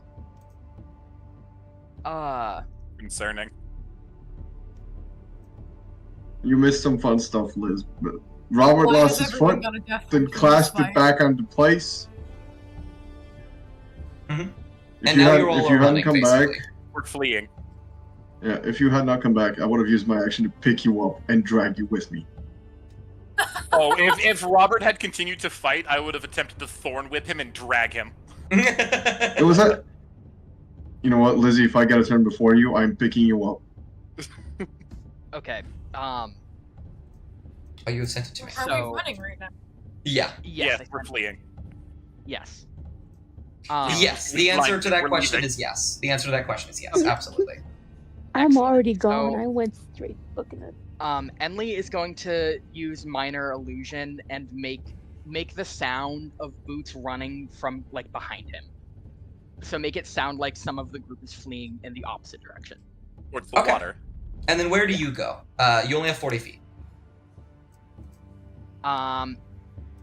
He is gonna go. I guess in the direction of the ruins that Non was at. Absolutely. You move over here. Yeah. Mavrock, what would you like to do? I imagine run, but you said you might want to do something else.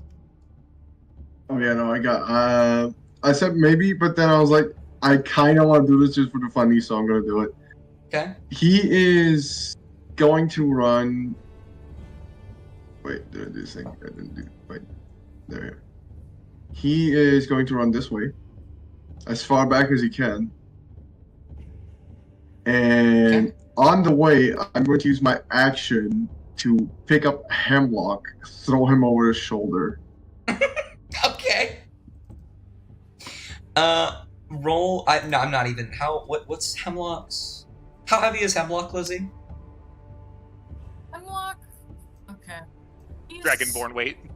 He's not tall. He's Dragonborn maybe like 5'8" or so, but he's surprisingly more gaunt than he appears. So He's definitely dense. not heavy. He's probably very light then. And he's still an entire human. Well, not human. He's an entire person. Lizzie, Yeah. Mavrock is 8'9" and 450 pounds.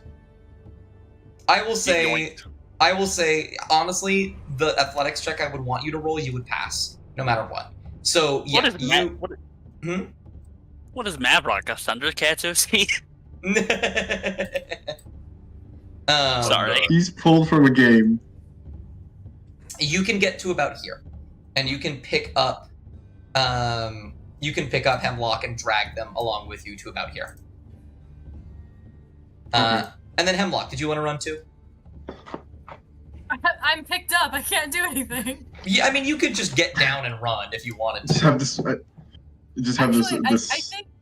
I think he doesn't, and he kind of like, of course, doesn't expect to be scooped up and is surprised, and then he turns to Mavrock as much as he could turn to him while being slung over one shoulder and go, "Oh man, you're a real freak," and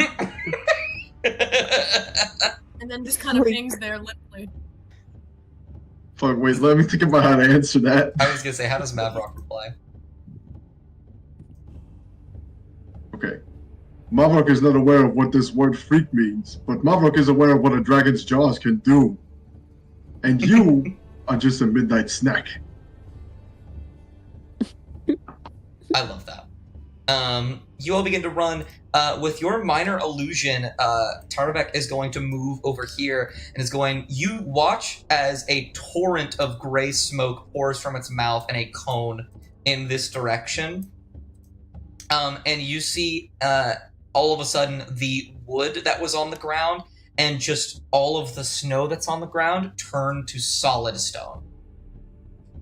Don't need to make my martial check anymore to figure out what kind of breath weapon he has. Oh, yeah. And then he starts flailing over here just rapidly. Imagining that the rest of you are going to run. I'm not going to prolong He combat. moves. He takes damage. He does. He Go does. ahead. Go ahead and drag damage onto him. How many feet did he move? He takes damage for every 5 If feet. he, yeah. Go ahead and Yeah. roll the Oh. damage. Roll the damage 3 times. Actually, no. Oh, It would only be 2. It would only be 2. You put it on him in the middle, so he would have only moved 10 feet in this stuff. Okay. There we go. Okay, four. 44. Yeah. He takes it. He's there. But assuming that all of you want to just flee, essentially, I'm not going to prolong combat any longer, as you all begin to steadily make your way, following shortly behind. Oh, did you want to do something? Yeah, I did. Robert's gonna, like, as probably around here where Tarvek is like still in vision. Robert's going to like look back, give a very deep breathy sigh, and then keep running. That's it. Okay. What? He's being angsty. Being angsty. And all of you Dissect. make it to a clearing as you look over your shoulder and see the gray smoke piling into the air, the roars of fury of Taravek, who you have now blinded, as he destroys the ruins that are even further destroyed. And you all run for a very long time until, and I will put you all on Okrathel Southeast now. In the side chat there. Yeah? You must know, until I'm 150 feet away, he's still taking damage when he moves. It is only, the spike growth is only 20 feet in radius. He has moved out of the spike growth. Oh, rats. Okay, never mind. I need you all to know that if he hadn't moved at that time, I was gonna try to stab him in the butt and No. use Searing Smite, which would have set him on fire for a minute. And if you would have taken a step towards the dragon, you would have gotten a thorn whip wrapped around your torso. I was kind of hoping one of you would like leave a weapon in him so I could do heat metal. There was one. There was one, You yeah. do realize there that was my javelin was under There his eye, was? right? Oh, Yeah, I was damn. stuck in him. Well. Oh well. Because I was like, okay, fine, it got stuck under his eye. I hope somebody has either heat metal or somebody has thunder magic they can use against him, just electrify it, lobotomize I'm a his little man. silly goofy, but you know what? At least I have another second level spell slot to use later. Fair. Are you gonna place this down so we can see? So, can you guys not see the map? I can see the map. It's fine. I see the world map. Yeah, it's the Yeah, world that's where we are. I'll try again. We're in the world, guys. No, I can't see it. It's fine. That is bizarre. Let me. I will do one thing very quickly. For the sake of it, because I unfortunately do not have a party token for which I will get fixed by next week, I promise you. I'm going to turn Taravek good, and he's going to be the party token. Party token Taravek. Party token Taravek, gotta love it. As you all begin to move upward through deeper and deeper into the snow, you run as far and as fast as you can until you are finally out of sight and the roars become distant. And you have a brief moment of reprieve if you wish to talk to each other. Very briefly, might I add. So once we're like, sort of in safety's clear, are there like trees and stuff like as we walk? Yeah. Robert is going to punch a tree. Okay. I'm okay with that. Mind if I As go? Robert walks away from the tree, the dog just walks up, mending on the tree. Of Olin as you. That's hilarious. I had him right Mind if I go real there. quick? Hmm? I'm gonna have Mavrock walk up to Robert and put his hand on his shoulder and just like viciously spin this man around because he's not sure how much strength he should use on humans. And just go, you fought well, little one. You have earned my respect. Now tell me, you were fighting with hatred. What did that beast do to you? And all Robert's going to do in that moment is like clasp Mavrock's hand, and he's going to leave the totem of the toys of like the toy, like the little children's toy. Damn. And Robert's going to say everything and take off. He's gonna look at the toy and then see Robert take off He's gonna clasp it tightly and then put it into his pouch. And then he grasps his father's horn, which is the horn that he has around his neck, tightly. And he understands the pain. And he knows he shouldn't chase it. Lovely. And you guys will push through a little bit more. The snow begins to die down. It's no longer snowing, and it's very bizarre looking out and about, seeing the sky for the first time in quite a long time as you traveled through the very blizzard-filled bleak wastes. And after a moment, all of you find a brief, small area where you can rest, a clearing made by trees blocking the sky overhead.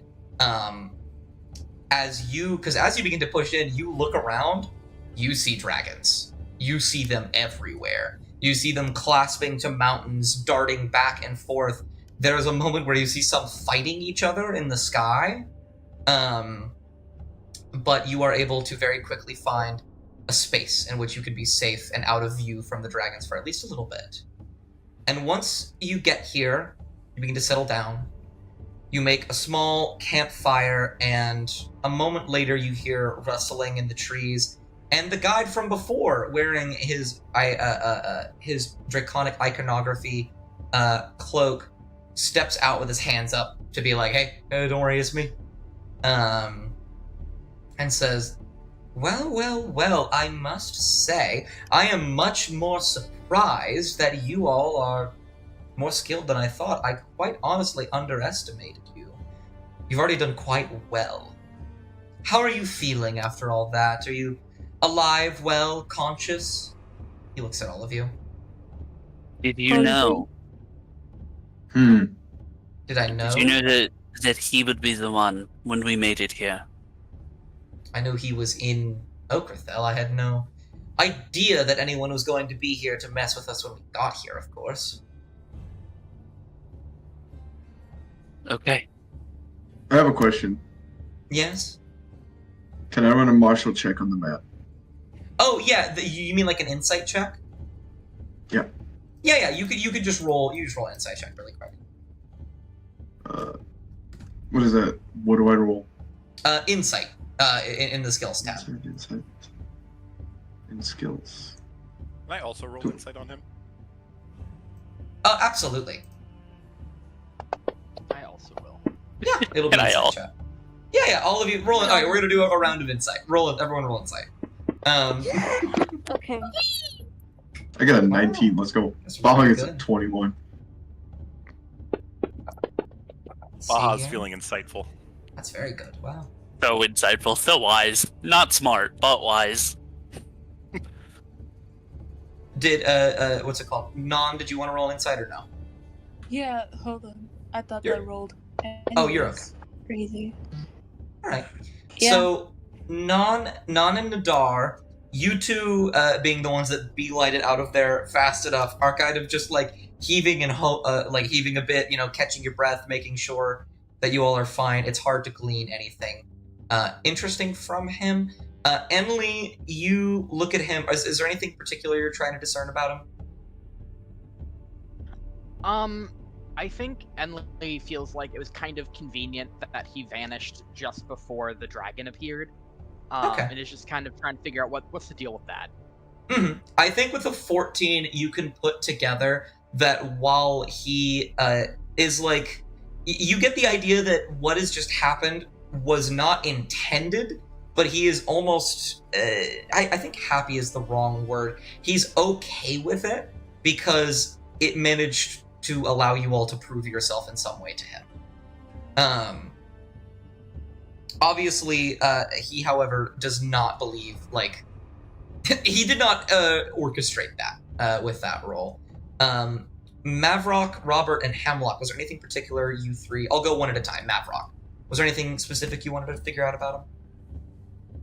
You mentioned that his robes are almost like a kimono that looks like it's made out of a dragon hide, right? Yeah. Considering that the Ronso make a lot of things out of not dragon, but out of Drake hide and know what it looks like. I'm gonna have him like take a closer look to see if there's actual seams or if it looks like that thing is attached in. Okay. With a 19, you think that it does look like there are seams. It looks like this is a robe that he's wearing. Damn, I thought he was a dragon.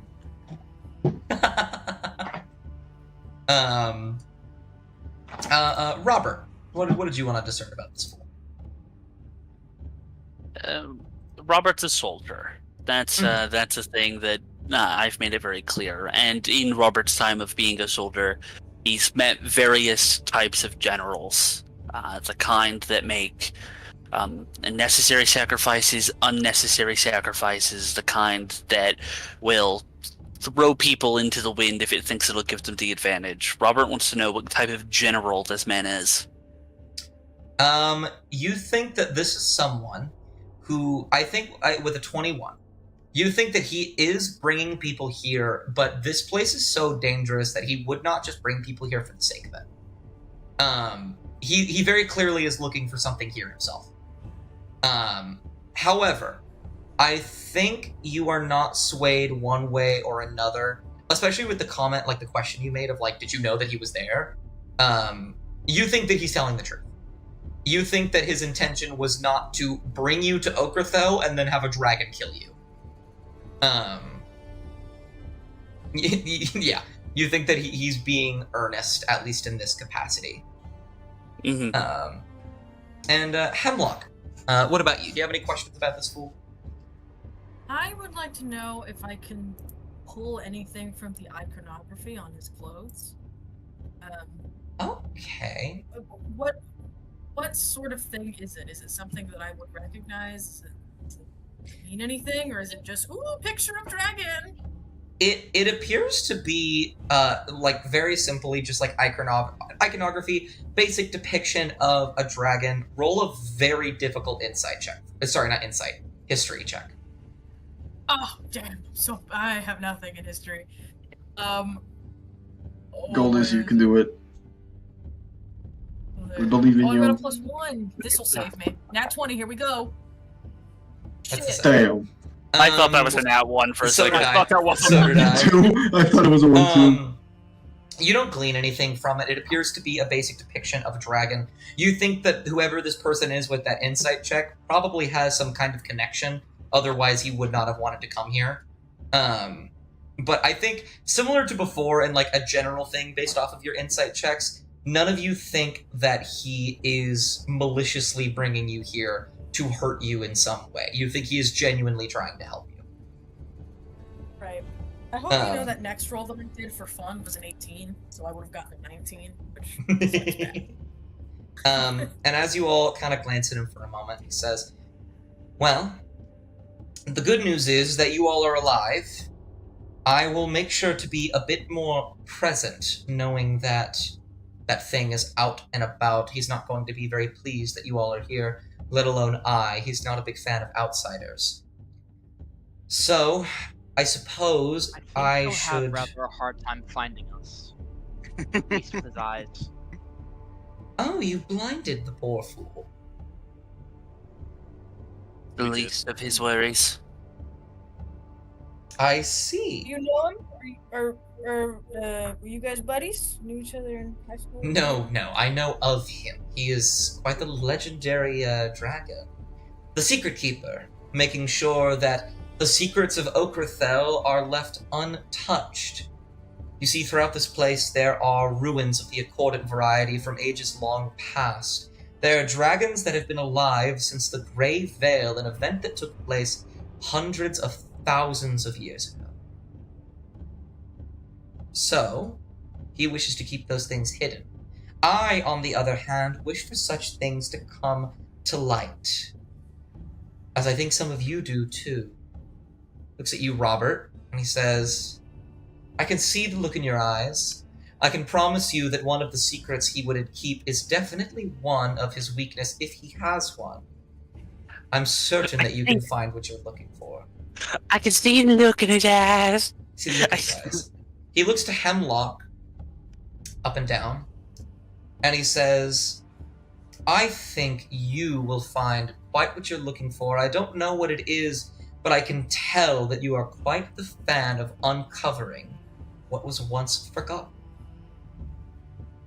I think Hmm?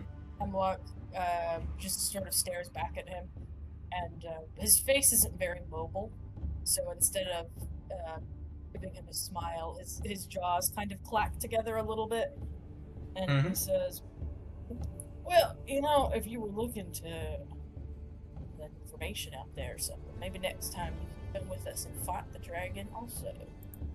He chuckles and he says, trust me, after that, I don't plan on leaving you all alone for very long now. I knew this place was dangerous. I didn't know it would be this dangerous. You'd have to put a leash on Robbie over there. I am too strong. No leash would hold me. 2 leashes. I disagree. You say as a thorn whip appears in your hands. I think this could hold you just fine, actually. He looks to you, Nadar, and he says, you, my friend, have quite the adventurous spirit. I think secrets or not, you're quite going to find what you want here. And he looks to the rest of you, the 3 of you. He actually looks to Marvok and he says, there are truths about this place that I don't think you know yet. Truths you might want to bring back to your people. That dragon likes to hide them. I can promise you'll find them. He's gonna look at him, narrow his eyes, just nod in agreement. He's gonna say, I still question your motives, strange man, but first I have another question. And he just turns around to Hemlock. What is a high school?